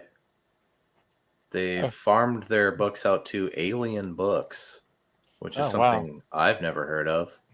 Yeah, what's going on with Valiant right now? They're licensing their books to be published by another company. Yeah, a company that no one's ever heard of. I was gonna say that was something I brought up a couple weeks too when I was talking about the mid-tier publishers. Like, they're. It was funny because what was it? Was it last year? I had sent an email to our contact over there, and I'm like, "Are you guys going to be at the con? Who's going to be there? Can we set up some interviews?" And they were like, "Oh, we're currently in a rebuilding phase." And then all of a sudden, they're farming out their stuff. They were down to one title a month for a while. Yeah, and now it's been a few months. They haven't put out anything, and then this Alien Books has solicited a couple things, so I don't know. We'll see what happens. It's kind of the story of Valiant. Yeah. If Darkhorse or any of these other guys were smart, they would go for trading card games. Those are guaranteed at least some income. Darkhorse has been they're an independent publisher. They've been owned by one guy since 1987. Mm-hmm. They're okay. Yeah. The thing with Valiant is a decade ago when Dinesh and those guys, after years of litigation and fighting to get those things going, had it going pretty good. And then unfortunately he teamed up with a VC company. And this always happens when things go right. Is VC guys go, time to cash out. And then, they kind of lost control of their company. And since then, it just has not been firing. Like if that, all the main guys were thrown out. They went off and did Bad Idea. Yep. That's what happens. It's so crazy. Good books. Groups. Yeah. But I mean, it's the same. It's almost the same thing that happened with Shooter, like in the 90s. It's exactly the same. It's almost identical. It's wild. It's fucking weird. It's so wild, the parallels you can draw there. And if I think that universe was still, because Dinesh and those guys had a plan.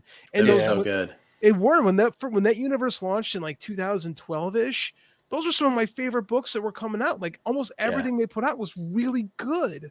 I have a real soft spot for Valiant, and all that stuff was. Yeah. Every 30 years they break my heart. Yeah, consistently. Let's just put it that way. I'm gonna be a 60-year-old man. I'm like, they did it to me again. It's gonna. Son of a bitch. Yeah, they keep doing this. And then when they finally make a movie, you fall asleep during it. Well, to be fair, Bloodshot I don't care about movies. That's the problem. They care about movies. Yeah, I don't care about movies. Make good comics. Mm-hmm. I'm with you. And Bloodshot was not even close to being the most interesting character in that universe to begin with. Bloodshot is a charisma vacuum. The character has been. There's something you got Archer and Armstrong sitting there, and you're gonna go in the Eternal Warrior and Exo Man of War, and there's all these great properties you can go with. Shadow Man. Any of those are better. Shadow Man would have been a great movie.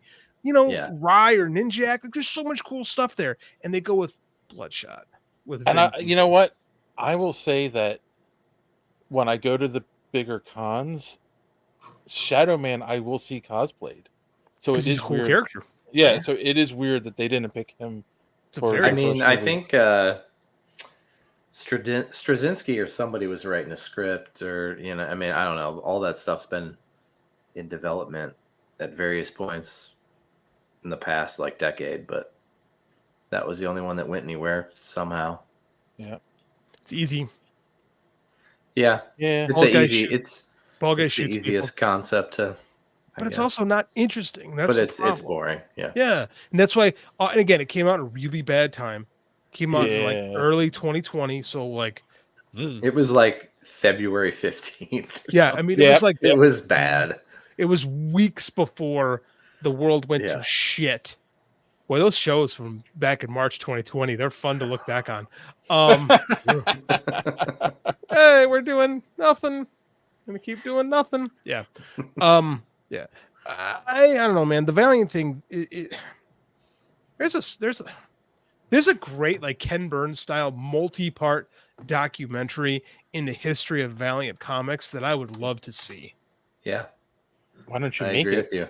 There's actually a Costs reading. money. There's a Reading Rainbow where LeVar Burton goes to Valiant back in the '90s when they were still never saw kicking that. the first time. Huh. Yeah, yeah. Look it up. It's weird. It's I Like imagine a 10-minute segment. what's so cool too because Valiant was the anti-image, right? Yeah. Like, it was all Yes. story. It was no like their art was like, art's fine, but the writing is great. And meanwhile, Image is like, look at this look at this cover. Well, what's the story like? It's ass. What's the story? Story. Look at Spawn. Look at all Yeah, the they were- points. They were Look at the definitely the chains. like two sides of the '90s coin. It for was. comics. It Totally was very. was. It was interesting. And one company has flourished for 30 years, and the other one has not. Have they really? Image, yeah. Yes. How many? We've Yes, talked they about really this. have. How many characters do they have left from the original launch? Who cares? It doesn't matter. The company's still here. Yeah. They've reinvented themselves. They didn't have to. They started off as a Marvel clone. and Marvel became- doesn't still publish Kid Colt. Right. You're not complaining about that. I am. That is a comic. I miss Kid Cole. Come on. Well, here's the thing, though, is like Image is the hub for like creator. Image is the new Vertigo. Image Yeah. fulfilled the prophecy of what Vertigo should have been. Should have Like been right. they're still a Walking Dead show. Who I don't know anyone who watches it anymore, but it's still there. Exactly. Yeah. We're all waiting on Invincible. Like Image reinvented itself. Yeah. Because they just let creators do what creators do. It's flexible enough; it can do that every whenever. And they it made needs some to. good decisions too, like like a show. Yeah. But it's, Yeah, alright. they let creators have there's the place where people can put their books out, right? Image doesn't have to be like what Valiant wants to be. Valiant wants to be Marvel. You can't be Marvel. Yeah. Image Well, has before Shooter started Valiant, he tried to buy Marvel after he was kicked Yes. out. Yes. He raised a bunch of money, and they tried to buy Marvel, and that didn't succeed. But then he learned how to raise the money and start a company, and then that all went into Valiant. I mean, if you look at the new universe, which is why he got fired from Marvel, it's Very Valiant like 0.0. You know what I mean? It's like it's Valiant very 2. similar concepts. It's like the new universe is basically Beta Valiant. Yeah, for Right? sure. It's the Valiant stuff is way better than the universe. Like Oh, it's yes, like of course. it's like he was figuring out. The problem was he wanted the new universe to be Marvel, right? Right. Yeah. Yeah. And like go too far, But hey, the Valiant books were cool. Yeah. I'm just trying to imagine a world where Shooter actually bought Marvel. Wouldn't have happened. I mean, how does that survive? I wonder how that. The world, it's a different world. He probably has to sell anyway. Perlman still comes in. He probably was only in control of it for like 5 years, but you probably don't have like the Clone Saga or Age of Apocalypse and all those kind of things because you never have like the splintering of the offices that happen with Marvel. But they still go broke, and you still have to have. And Avi Arad probably still comes in with Toy Biz, and Ron Perlman still probably takes. I mean, it's probably only a momentary blip in history, right? Right, because that was all economically driven. It wasn't like story driven. Yeah, I mean, that's true. you can also directly tie like Shooter being ousted from Marvel gives rise to all the Image founding fathers. Yeah, because that never got all happened. got all their jobs there Mhm. because he would not have given them free reign to draw their books like that. Nope. So then they leave, and then Marvel goes into bankruptcy. So there's a direct line there. That's a really good point. I never thought about that, but you're 100% right because none of those guys got their start when Shooter was still the editor in chief. Because he would Yeah. he would have been like he would have yelled at Tom McFarlane. Spider-Man has muscles that move like a human. He does not look like this. And then like Mid shots. We need to understand what's going on. yeah, Shooter was a good editor in chief, but I mean like he ruled like a tyrant. So I mean like guys hated him, right? Yeah. Fascinating. That's a good point. He would have been like Liefeld, we need feet. Liefeld never would have been hired because stuff like that. Like Shooter never would have allowed a guy like him to like. Yeah, like McFarlane could do normal stuff, but like I think McFarlane started because he started on like G.I. Joe, and I think he might have started when Shooter was still there, like maybe for a couple months. Yeah, but he wasn't drawing like But Todd McFarlane no. on G.I. Joe. Yeah, he was not doing it the way No. yeah, exactly. He was still copying what's his name? I think he was doing Larry Hama like layouts Yeah. or something, probably. Yeah. All right. Well, that I think is it for the news.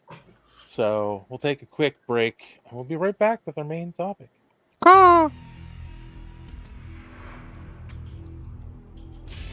People once believed that when someone dies, a crow carries their soul to the land of the dead. But sometimes, just sometimes, the crow can bring that soul back to put the wrong things right.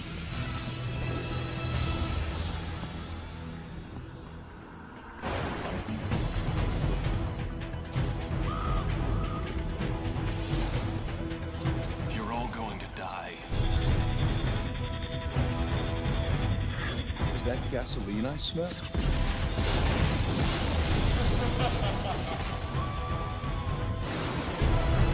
Victims, aren't we all?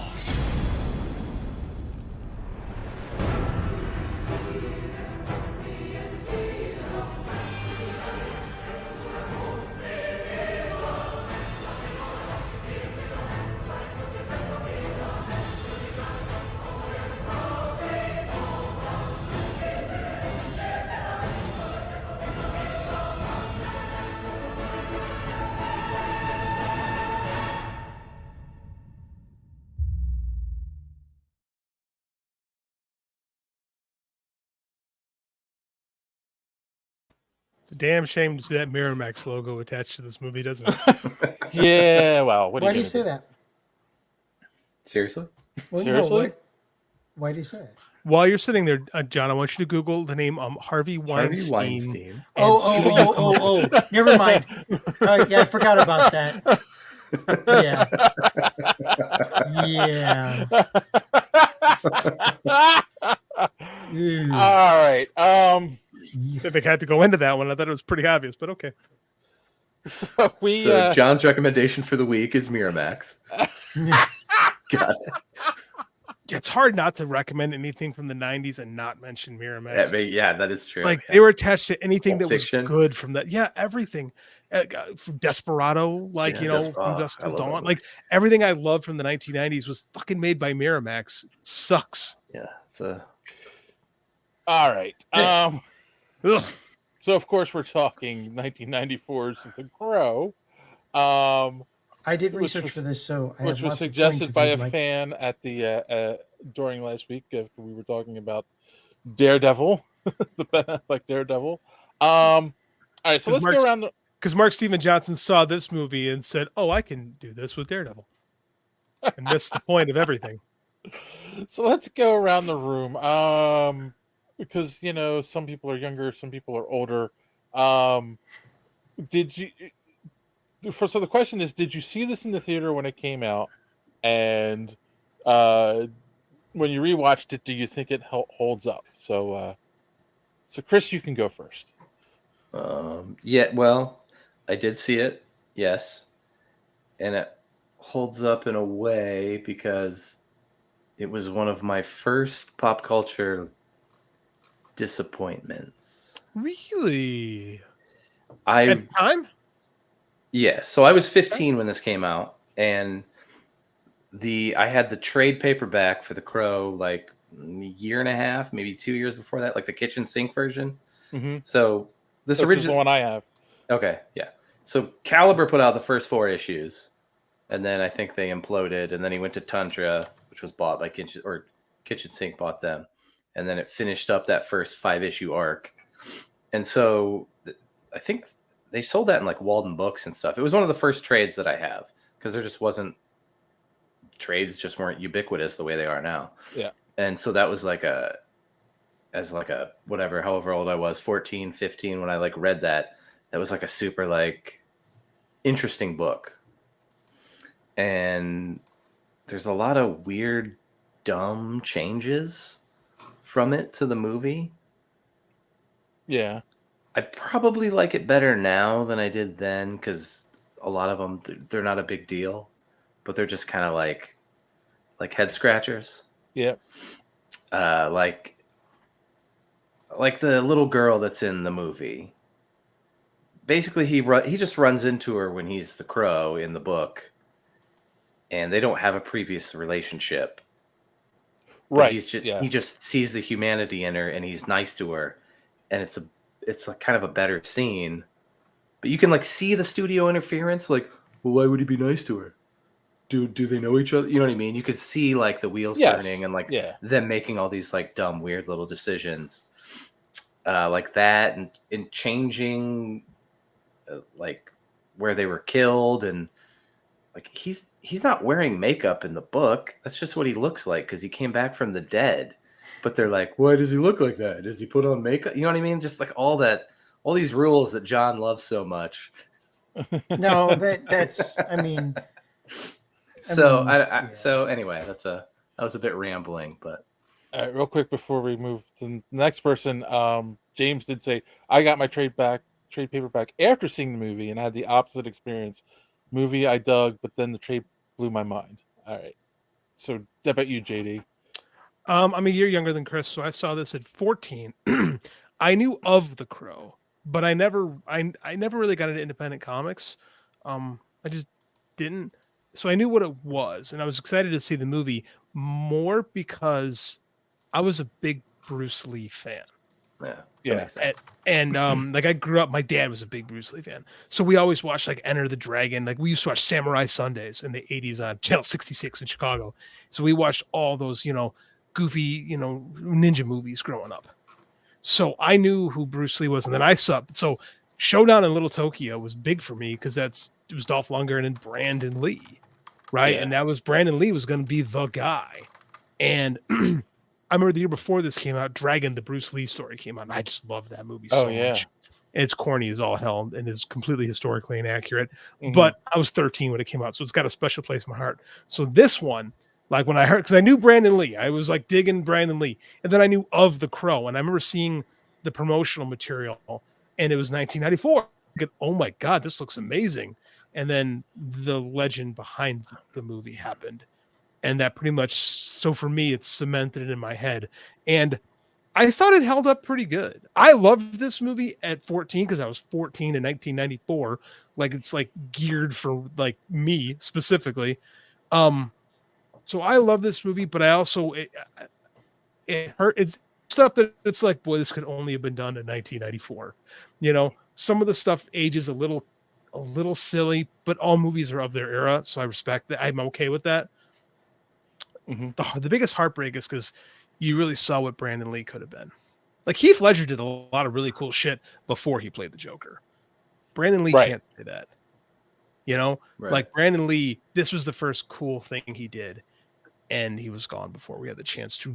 I'm convinced that he would have been Neo in the Matrix. I've always had that in my head that would have been a thing. That would have been a thing that happened. Yeah. It's very obvious too when you look at the original like Steve Scroach art, like it's totally Brandon Lee. And as a pro wrestling fan, this is Sting. Like I got my Sting mask right behind me. Like that all comes from The Crow. So it's all got a very special spot for me. So I love everything about this. We never would have had John Wick. He does the character justice, like quote, like according to the comic. That's very congruous with how that works, but there's a lot of other stuff in the movie that is weird for some reason. I've never read it. I've never read the comic actually. I wouldn't recommend reading it now, unless you're like super goth or something. Still, I'm in my 40s. I think I've passed the goth phase in my life. There's a lot of poetry, and a lot of stuff in it that skip over it. But I appreciate the honesty. All right, John. Well, as soon as I saw this, I felt the need to go find a hot topic. But I saw this just before I moved to Texas, and I hadn't read the book I remember seeing the book because like 87 to 91 was when I was really heavily collecting comics. Mm-hmm. So I remember seeing it, and I knew what the storyline was in general. And when I saw it in the movie theater, I'm like, hell yeah, I'm going to see that. So I mean, I liked it then. But it was the 90s, Yeah. And like I said, I've done research, and the shit show that was the production of this movie is something to behold. Like it's amazing this was ever put out. it's amazing everybody didn't die on set half the time, apparently. Well, just the one guy. Yeah, no, there was well, one All the did, cocaine yes, use. but there were no, there was. I've got a list of other things that happened on set. Like they talk about cursed productions. This thing was cursed. So yeah, I mean, I think it's still it's. I guess you can look at it as more artistic if you're of a mind in 2023 to see it. It does still give hints of the comic underneath, but yeah, you can still see like changes that that were made to the script to make it more movie worthy, I guess, by the director or the was it the producers or whatever. So yeah, I mean, Weinsteins. pretty much, yeah. So it was good. Why is he gotta be white? He can't be like white. He's gotta have like the face paint or something like that on his face. That's just what I imagine they sound like. I don't know if they actually sound like that, but in my head, Oh when my I hear God. Bob Weinstein, I just No, let Yeah, it's that pretty be close. what they sounded like because they deserve that. Yeah, that's fine. Okay. Dave, go ahead. So let me start off by saying this is one of my all-time favorite movies. It always has been. You know, so I was 20 when this movie came out, right? So like it hit me at I think just the right time, and just the right mood. My ex, woman I dated back in like senior year of high school and college, she was a goth, big time, and she had the graphic novel, and she was into all that stuff. This was one of those. Why are you looking girls like liked. that, JD? I don't know. I made a face and I decided to go. I saw it. I'm like, I'm gonna go forward with this and see what kind of reaction I get. Like this is definitely a goth. The comic is definitely a goth thing. Like, Oh yeah. Oh yeah, it's big like time. the goth comic, right? I mean, it was goth 90s. I mean, you know. And this leads directly into Sandman. Like, yeah. And it's funny too because I have to mention that the copy of the book that I have was actually hers, and I still have it to Nice. this day. yes, I love it. You stole something from an ex-girlfriend that you I didn't still steal have? it. I didn't. That's steal very it. goth of you, quite frankly, sir. She actually, she's the woman I was engaged to before I met my wife, and we broke up. And like, I just had it in my comic book collection. So like, when we broke up, I just never thought to give it. But she never asked for it back, and I never thought to give it to her. You said "fuck that bitch" and I kept the comic. So, Sorry, I so felt like Dana, my if wife you're did that. watching this and you want your book back, oh well. Fortunately, there is no Dana, only Zool. Only Sorry.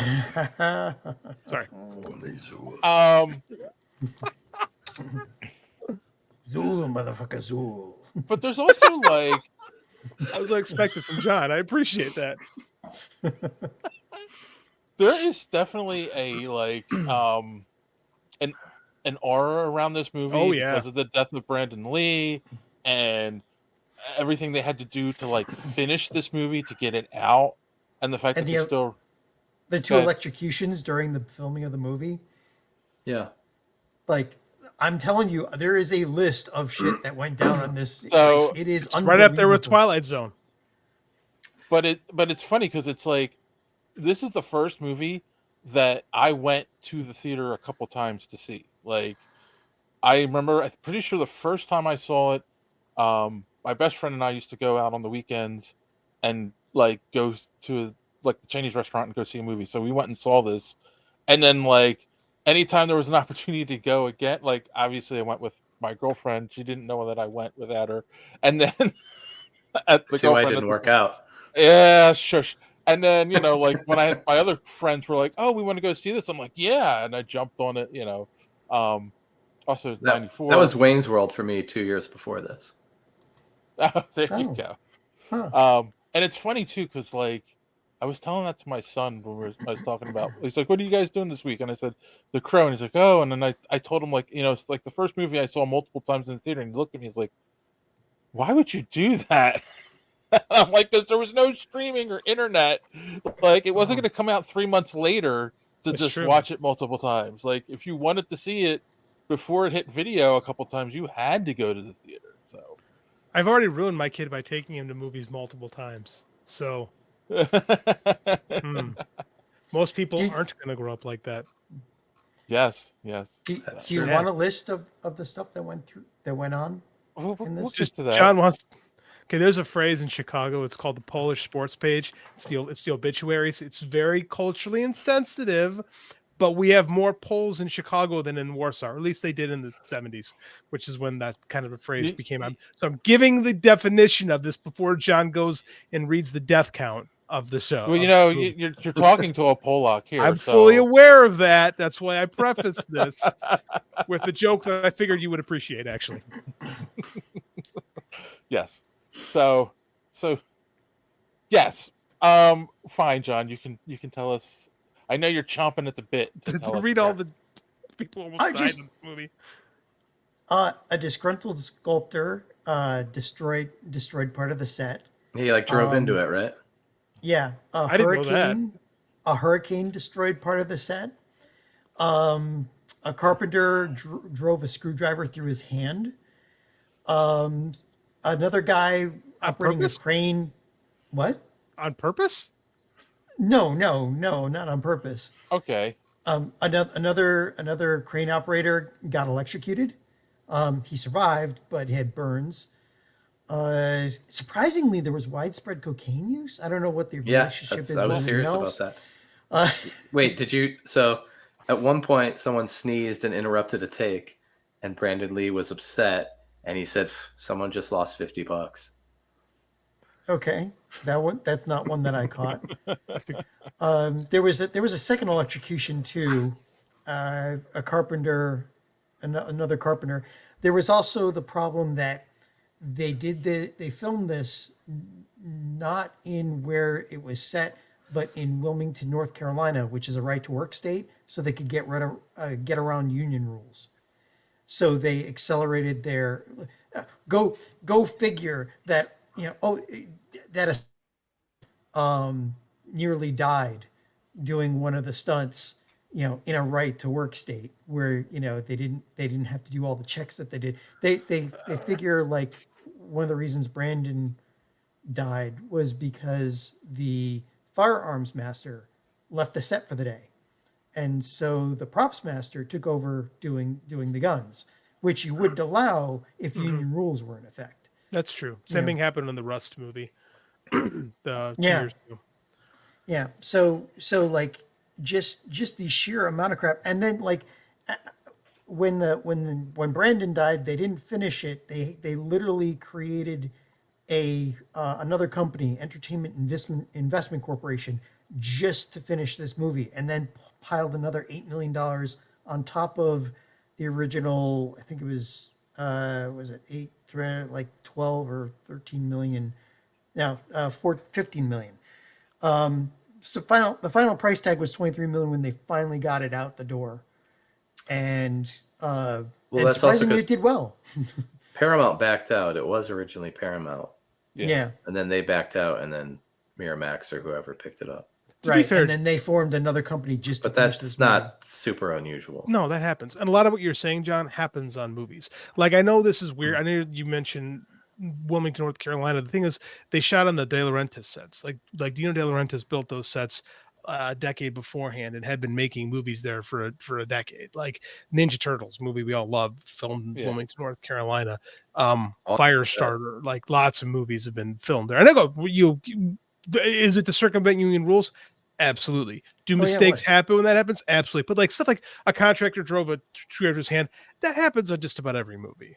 There's always going to be workplace accidents. But not a disgruntled guy taking his car, that's a different one.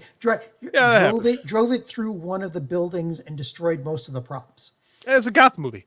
It kind of comes with the territory. One of the freakiest things, though, which is really interesting, is the part where there's one scene where Brandon goes through the glass in the pawn shop. It's when he's at Gideon's, Yeah, the glass was supposedly, safety breakaway glass. Right, sugar glass. Your sugar glass or whatever. But for some reason, it didn't work right, and Brandon cut himself. And John Polito, who played... That happens, though, too.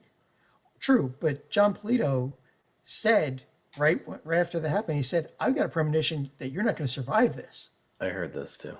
That's a gag. Like, that's just something you say. Oh man, keep this up, you're gonna die. Like, I'm not a big fan of apocryphal stories like this where people try to say, "Ooh, it was cursed." Like they did this with Poltergeist a lot too.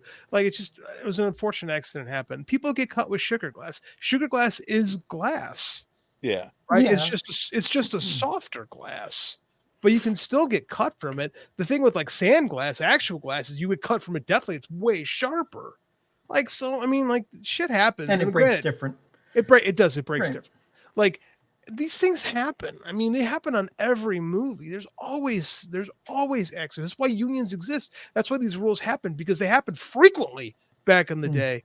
Like, so it's like I feel like we cherry pick stuff from this movie that doesn't even get out on other movies because of just a horrendously tragic accident happened. Right. I don't know, because like they accelerated they were trying to get the movie. They were out really sloppy. I'm quick.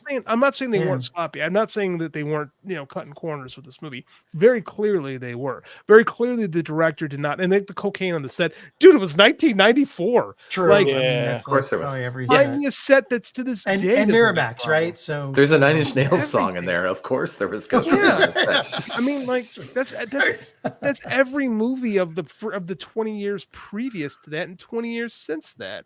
That just happens. Like it's actually a pretty decent joke from Brandon Lee on that point. Like I don't know. I hate the tying of like the mysticism to it. Like, ooh, no, the fates were against this movie. It never should have happened. It just this was definitely the Macbeth curse. Absolutely.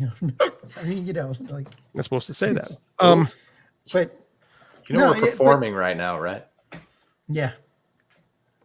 So I'm sorry, the play. Anyway, I get what you say, JD, but it is, I mean, the sheer number, like I know that there are accidents and stuff, but the sheer number, the sheer amount of craziness that went on in this, it was a lot. I'm not not the 90s. I mean, but I'm saying it's like it's sloppiness that they came in from a director that didn't know what they were doing. That's 100% accurate. When your director doesn't, he just came off of doing a video, like he was doing videos. And that happened a lot in the series. They were giving music Yeah. video directors chances to make movies, and there's sometimes it works, like David Fincher, and sometimes it doesn't. And those guys don't know how to run film sets, and they Like think Zack Snyder. Zack Snyder's Oh God, yeah. Like I'll tell you something. As a guy who's tried to make movies, it's really hard. It's really, really hard to make a movie, especially if you don't have a professional producer, like a good producer that can really shepherd a young director through his first film. It was Their first film. Alex Proyas. And Alex Proyas wound up doing some stuff after this too. I forgot it was Alex Proyas that made this movie. And he said that it still haunts him what happened. Like, Well, yeah. How could it? I would not? hope so. Yeah. It'd be inhuman if you didn't. I mean, like, and it wasn't his fault. Like, again, that's not a him call of the firearms master not being on set that day. If the firearms master's not on set, guns should not have been touched. That's the rule. But they were, and it's not the first time that happens on a movie set. It's not going to be the last time. We saw it on Rust a couple years back, right? Which is sad. I'd say the difference with Rust is they don't have to use real guns anymore like they did in the 90s. That's Well, true. that's the thing. On a set. After So- this 100% happened with true. Brandon, they say that this was the impetus for them to come up with the current rules, which is like you have to use camera tricks so that you're never actually pointing a gun at an actor, and you have to you have the special master who sits there and has to be present if you use any kind of weapon whatsoever. In most movies today, use digital squibs. Yeah. You don't Yeah. fire. It's very rare they're firing blanks anymore in films. Right. Yeah. Robert Rodriguez another Miramax guy, pioneered that kind of stuff. Like, so it's a movie that it's kind of an important movie in the grand scheme of like the history of filmmaking because of the mistakes that happened on it that changed the way movies are made, unfortunately. Yeah, and it's funny because I have a friend who actually is a prop master, and when the whole Rust thing came out, they kept saying prop gun, and he was getting mad because he's like, no, it's a gun. Like a prop gun doesn't actually fire. If it actually fires, it's a gun. All right, and yeah. So cheap movies, real guns look better in a cheap set movie. Yep. So Dave, I have a question for you since you've read the comic. I prefer the structure to the comic over the structure to the movie. So in the comic, he shows up, like the Crow just kind of shows up. It's almost like he's like he's Freddy or Jason or something. He shows up and he's killing these guys, and you kind of get that there's a backstory, but you don't see what happened until like towards the end. Kind of like the but he's kind of like moving through these guys, and I don't know. I just something about that I prefer to this. You've front loaded with this, like you get to like learn who the characters are, and you get in the comic, you get to meet them, and you get to know them. And then this horrible thing happens, and it like hits a little harder, whereas it opens up with this horrible thing happening to these people. And yes, it's still tragic, but you don't really know who they are yet. Does that make sense? Yeah. No, and I was gonna say, like, was it Shelley, right? Yep. Yeah. Like, does anyone care who she is? Nope. Like, you don't not get to see not her to say. much I mean, like, at all. she's the driving force behind why he comes back, right? It's very women in refrigerators. Yeah. Yeah. But Before that was the thing. Months before that was the thing, actually. But you know what I'm saying? Like, we don't need to know her story. We just need to know that he loved her. And Let's disagree with that. Let's talk about this from a filmmaking perspective, especially Yeah. 1994 filmmaking perspective. When you open up the comic, like you're saying, like what you're doing is you're creating this boogeyman character that's killing these things, and that's a different kind of a story than what they were trying to tell. By front loading it with the characters, you create this emotional connection to Eric, right? That you see he's fighting for, because that's the whole marketing campaign, is he's the vengeance for love, right? As an audience, especially an audience in 1994, we needed to see that, because if that doesn't happen, it's a boogeyman story and it's marketed much differently. And they wanted to establish that this Crow character is a hero.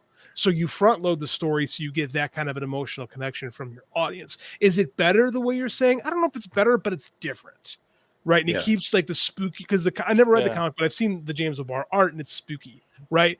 It keeps the spookier vibe going, if that's what you want to go with. But I think the studio made a decision that we can reach, again, this is totally a studio thing. Yeah. We can reach a bigger audience by front loading it with all the backstory, which success, like it worked on that way. James Burton says the structure in the comic had issues where the editors made him go back and add violence. They actually requested more violence. Probably sold better too in the 80s. Yeah. Because like you said, it's gothy poetry otherwise, you know? Yeah. Also, the women in refrigerator thing, very true. The whole reason the Crow exists is because James O'Barr lost a fiance to a drunk driver. Yeah.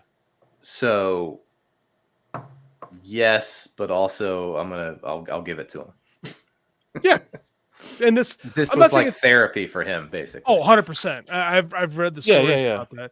But I mean, like, I was saying what Dave was saying. Do we need Shelley in the story? I think you do need Shelley in the story, because it's a two-edged sword, right? She becomes almost like the driver of the story. Her death is the driver of the story. So you don't really need to know her, because it's not really about her as a person. It's about her as an ideal.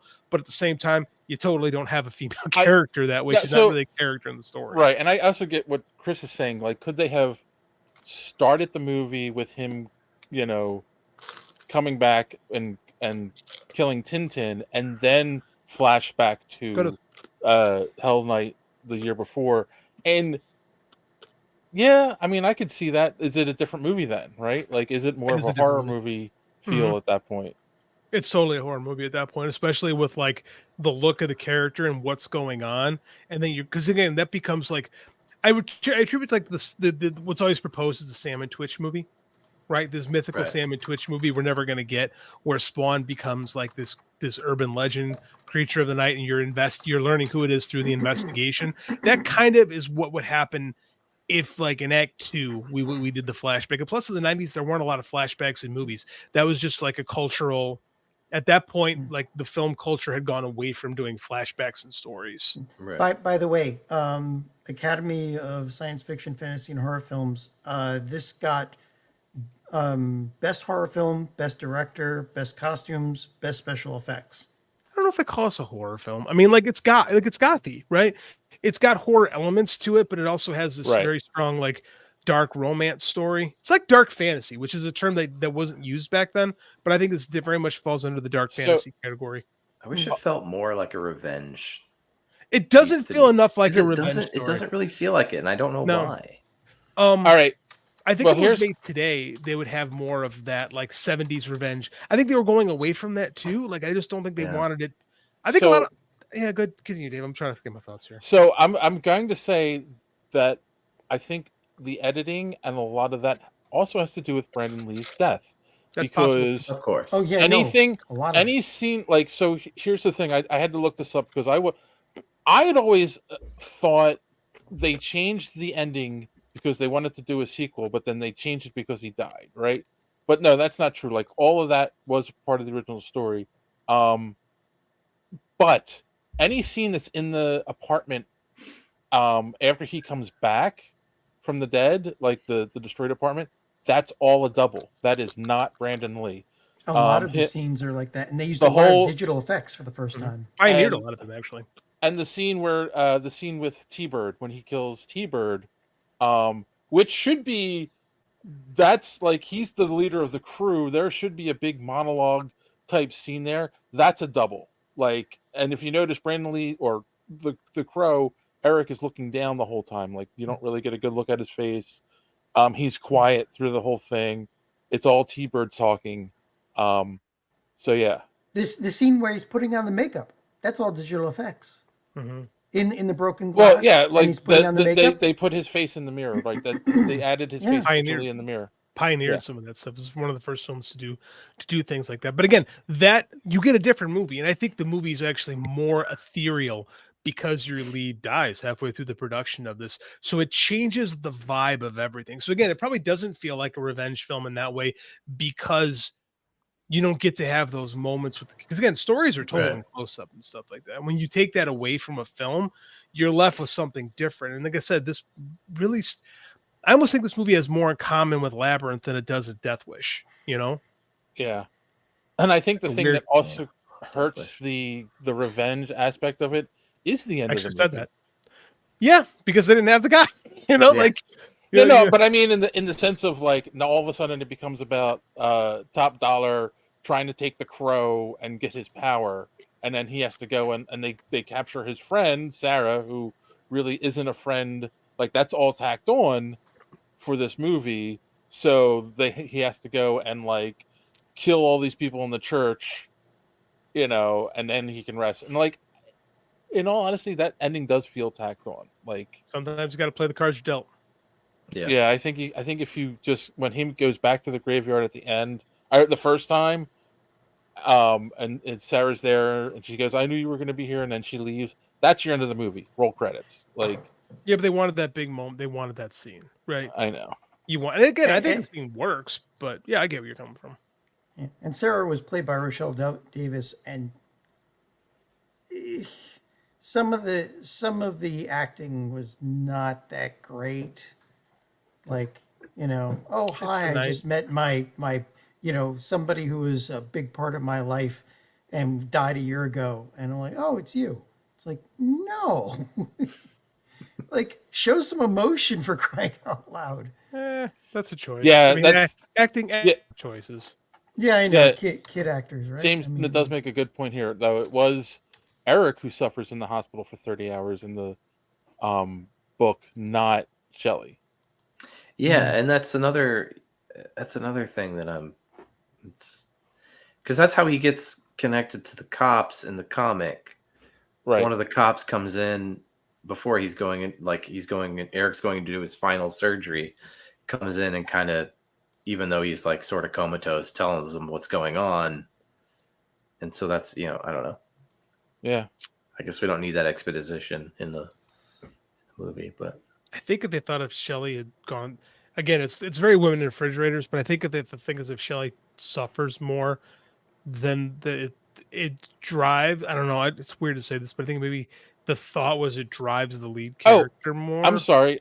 That's another scene that isn't him. His death scene. That's a double as well.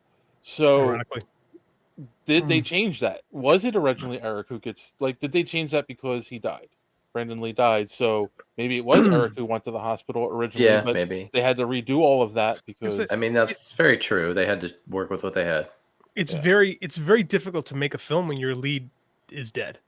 Yeah, right. I would imagine so. Like it's because movies There's are no hard. reshoots. That sounds like the Movies are probably hard to the one thing that you don't want to happen. Right, like movies are difficult to make when everything goes right, and then you have like I said, the worst tragedy, one of the worst probably the worst tragedy in major film history. Right, it's one of them. Yeah. It's top 5. Right, yeah. I would argue number 1. So and then you got to try to finish the movie, and they did. Yeah. They did an admirable job of finishing the movie. Yeah, and as a film nerd, I get into that aspect of it, of the corners they had to cut, and creativity had to be kind of instilled to just get this thing done. Yeah, that makes sense. And they should have left it That's alone. probably why I enjoy it more now than I did when I was 15. Fair, and that makes perfect sense too. I can see or I can understand all that better. Okay, so James says killing T-Bird and not acknowledge him treating it with third words and not Eric's. I love that. Yeah, it works because it makes him more of a creature, right? Yeah. Which adds to the whole element of the crow. So, but again, probably wasn't the original plan. Twilight Zone, the 2 dead kids, and the dead Vic Morrow. Yeah, Vic Morrow also died in that. That helicopter, indoor helicopter shooting too late, stunts that aren't safe. Yeah, John Landis really, really fucked up. He's an asshole. Like I know Max Landis gets a lot of shit for being an asshole. John Landis also a legendary asshole. Yeah. Made some good movies though. All right. So what was everyone's favorite scene in the movie? John, you've been quiet, so you can go first. Not being quiet. I'm letting you guys talk. I don't know. Like favorite scene. Like I take this thing as a whole. I guess my brain didn't pick out any time when I'd be sitting there going, yes, it's, maybe it was the first kill, because you're seeing somebody get what they deserve. And then, that the revenge is on, other than that, no, I can't. Oh, by the way, Ernie Hudson is a national treasure. He was the best actor in this thing. Treasure. What's that? His mustache is a treasure. Oh yes, no, absolutely. Big mustache. Yeah, he's the best actor in this. I'll tell you, one of my favorite scenes, anything he was in, hands down. Well, he gets to be like he's almost like the Shakespearean fool, right? I don't mean he played like a fool, but I mean like he gets to be the guy who gets to be a normal person in the midst of all this madness, right? So he gets to be our tether to reality, which is totally his function in this movie, right? Like, so again, he's great at it. Now, I remember as a kid being like, "Hey, Ernie Hudson's in this movie." Yeah, he's good. My only regret is we never got to see the detective. That was always, on his writing his ass that guy never got what was coming to him because he was obviously on the take or something. But it was a weird dynamic. Yeah, it was. It was never explained. They were just very aggressive towards each other all the time. It's like, oh, all right. Yeah.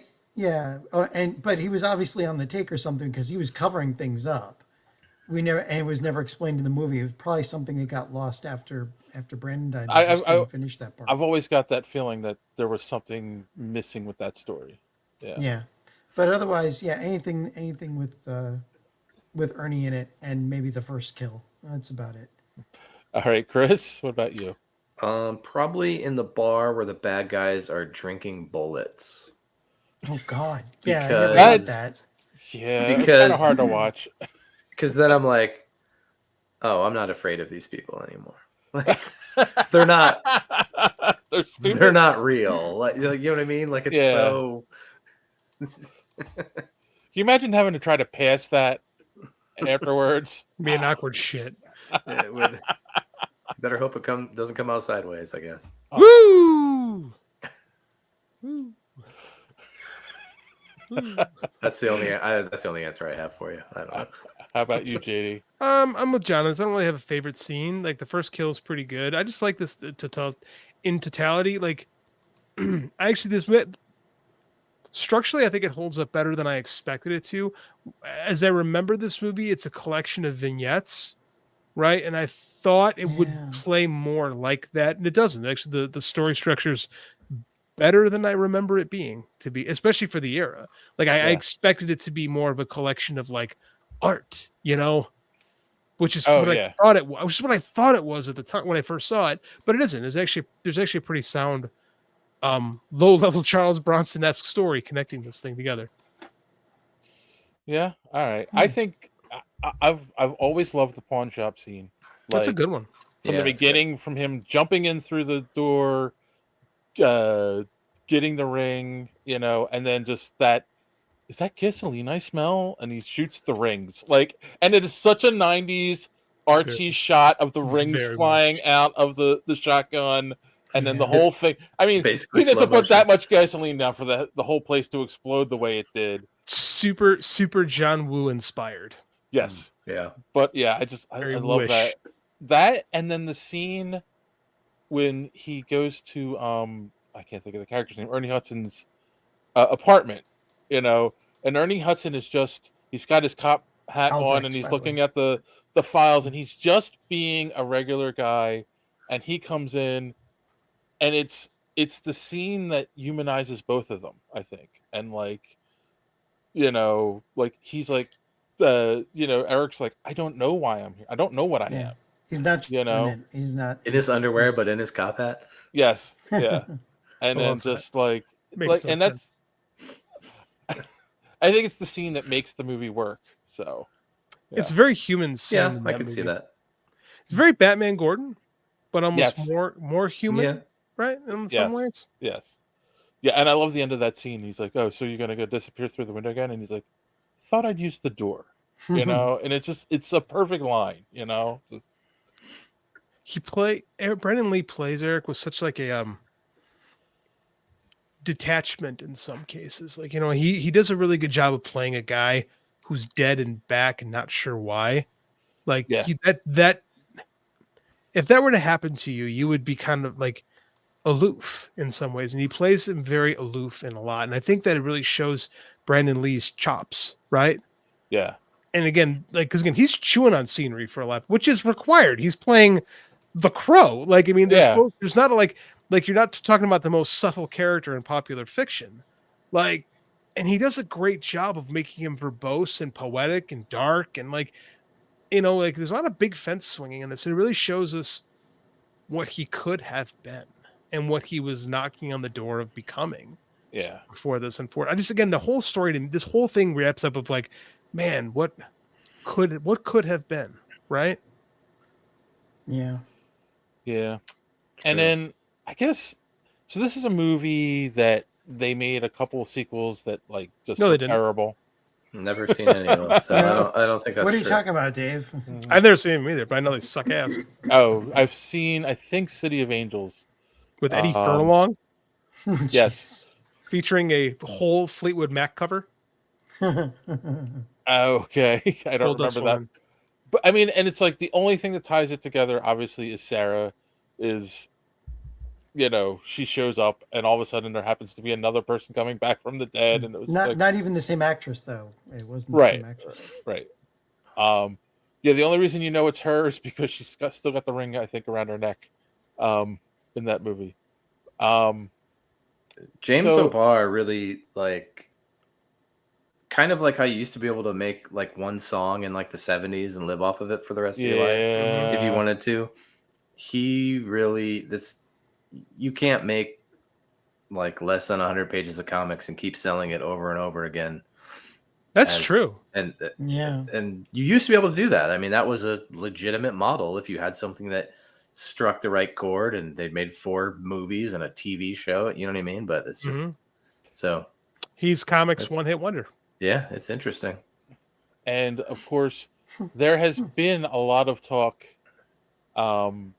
the last, I would say, at least decade of rebooting The Crow and doing You keep doing it talking over about again. it. It never happens. I don't want it to ever happen. Like, this is a movie that just works, right? And like, it's unfair. Like, you got to play a guy who was played.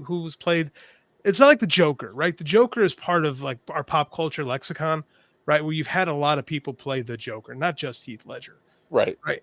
The Crow is something different. Like, granted, there's a handful of people who played the Crow, but it's Brandon Lee. Like, when you think about the Crow, you think about Brandon Lee. Well, Maybe they'll get Jared Leto to do it. Oh, God. Did you just make JD quit the podcast? I just died. A crow brought me back.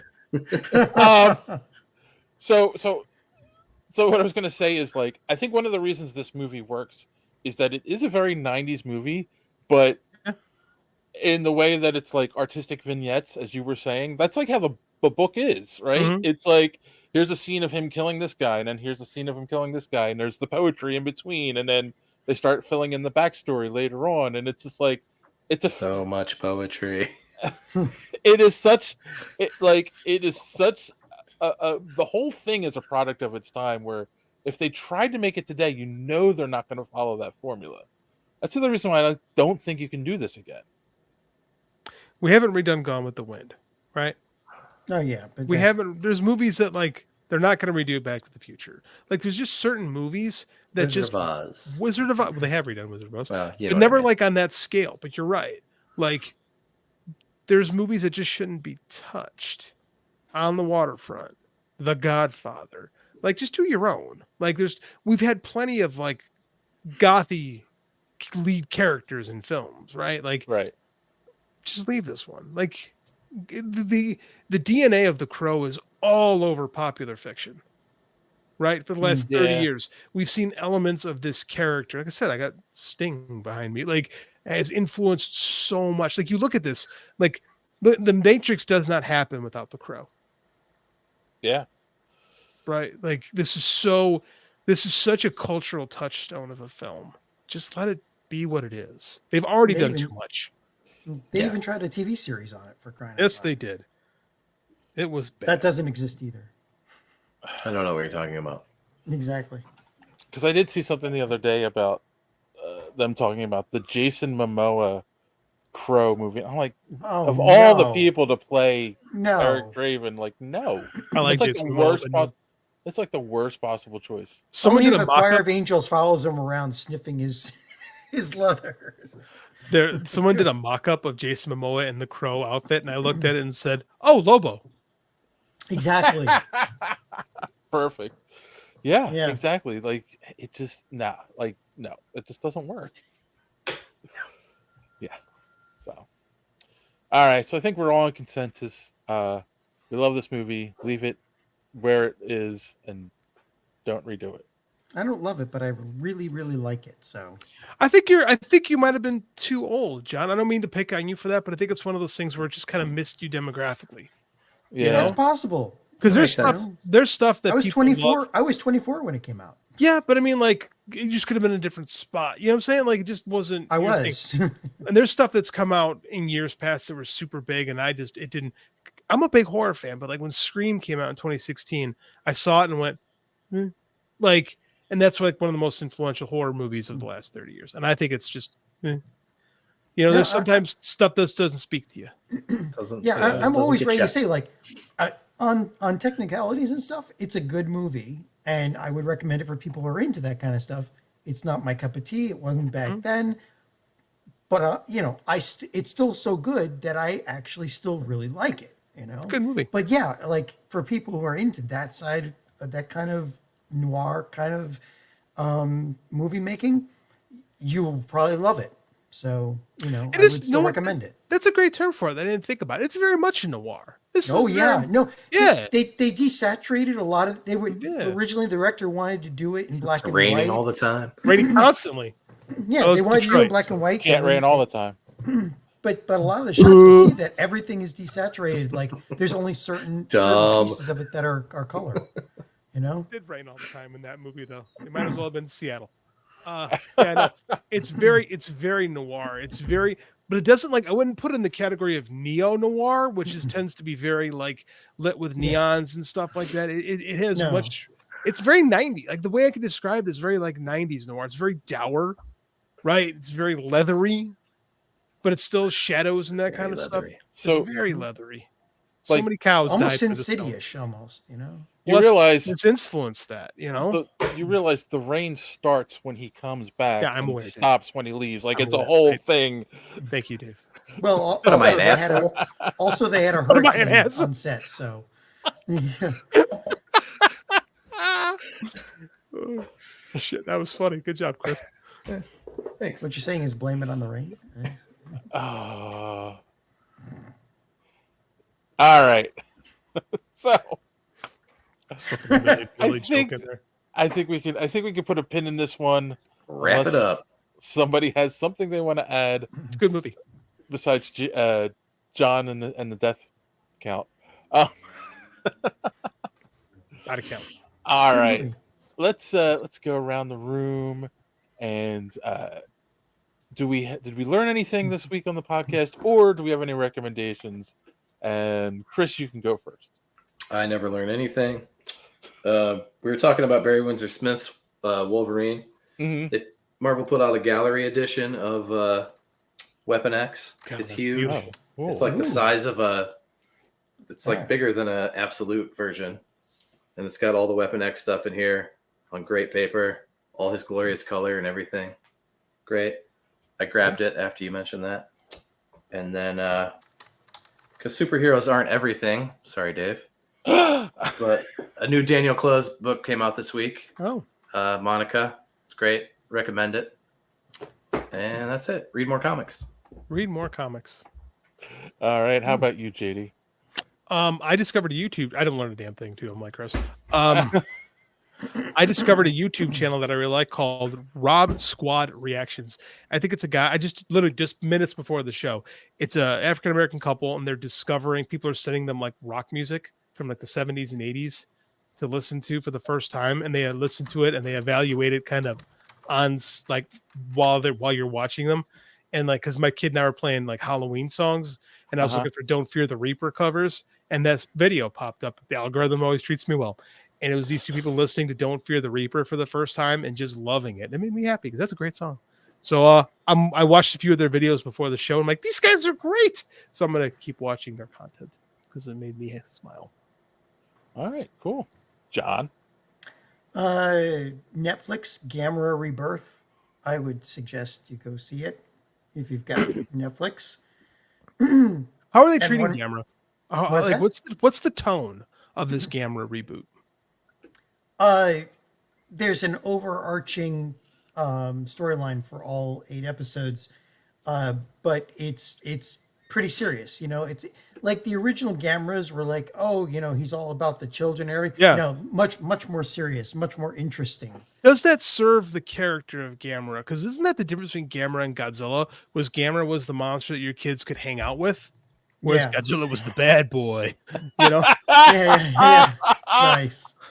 But Godzilla seriously, was the one who was trying to slip your kid's beer, and it's like- just try to slip him something. Slip So him the anyway, tail. yeah. Slip him the tail. Oh, boy. Anyway, yes. But is a serious?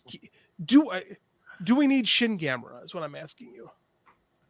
It's not Shin Gamera, but the storyline is really good, and there are some serious moments in it. There's some pretty nasty deaths in it. So I don't know if you're a horror monster movie guy or girl, this is it. This is pretty good. So we don't. I don't get know what you're We looking Believe- for. We don't get the "We Believe in Gamera" song. No, We no, believe don't. in Gamera. No. Yeah, No? right.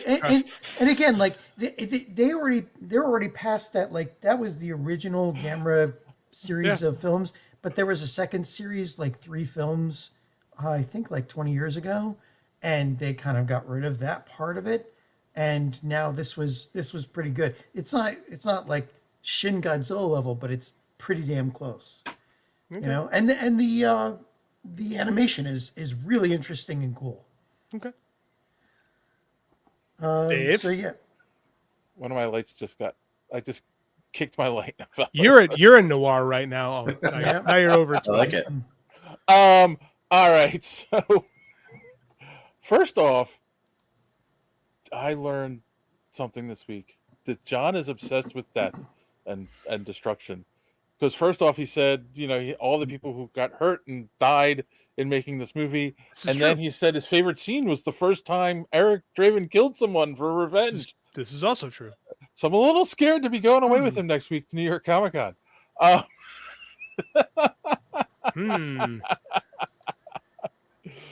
So yeah, Make it painless. chloroform it is. I recommend.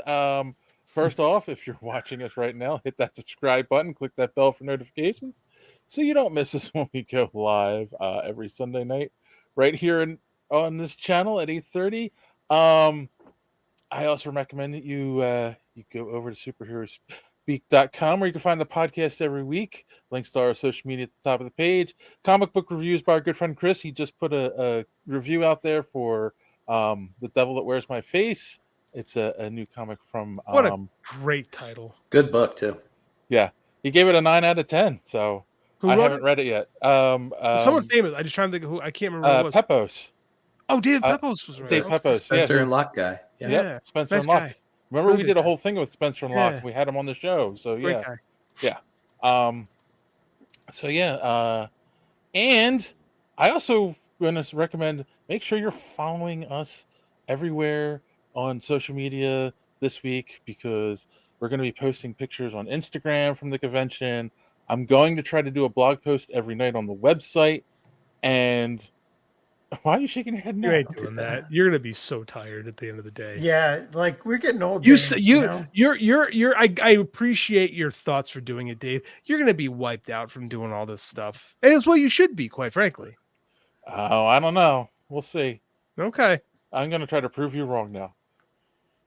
And then, of course, manipulation is a specialty. We will try to go live a couple times while we're there. Of course, we always do. It's a tradition in the car on the way there. We'll go live on our social media because John loves that so much. Yeah, make sure you do it right in traffic, just when I have to pay real good attention to the road. Exactly. Just like always. That's the best time to do it. Ben actually started that when we went to the Finger Lakes. It was his idea, like, let's go live. So Finger yeah. Lakes.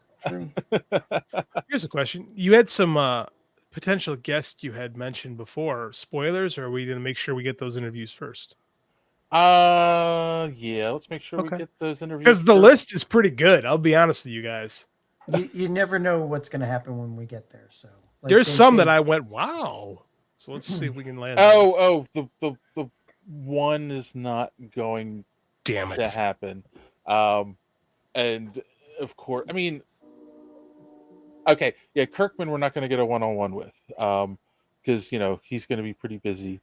But the other one that you're excited about, it's still on. In fact, I've gotten about like 5 emails from the PR person making sure, like, are we still on for this? I'm like, yeah, and where are we gonna meet? And she asked my phone number. Super dope. Yeah, I can't wait for this one. I am so jealous that you guys are getting this one without me, but I'm super proud. And I'm gonna send us questions. Send us questions. It's going to be so difficult to not. I do not want to ask him about his father. It's going to be so. Well, now I'm you going to just wait till the gave it away. camera's off. I want to make it about him and his book. Yeah, that's what you should. Yeah. So, but I will definitely ask him when the cameras are off. So that's a hint. People might get it from that. So what did Frosty say here? Oh, I'm excited. It's a good one, Frost. It's a good one. Yes. So, all right. On that note, boys and girls, as always, thanks for watching. Sorry, Gabe got caught in the door. Have a good week.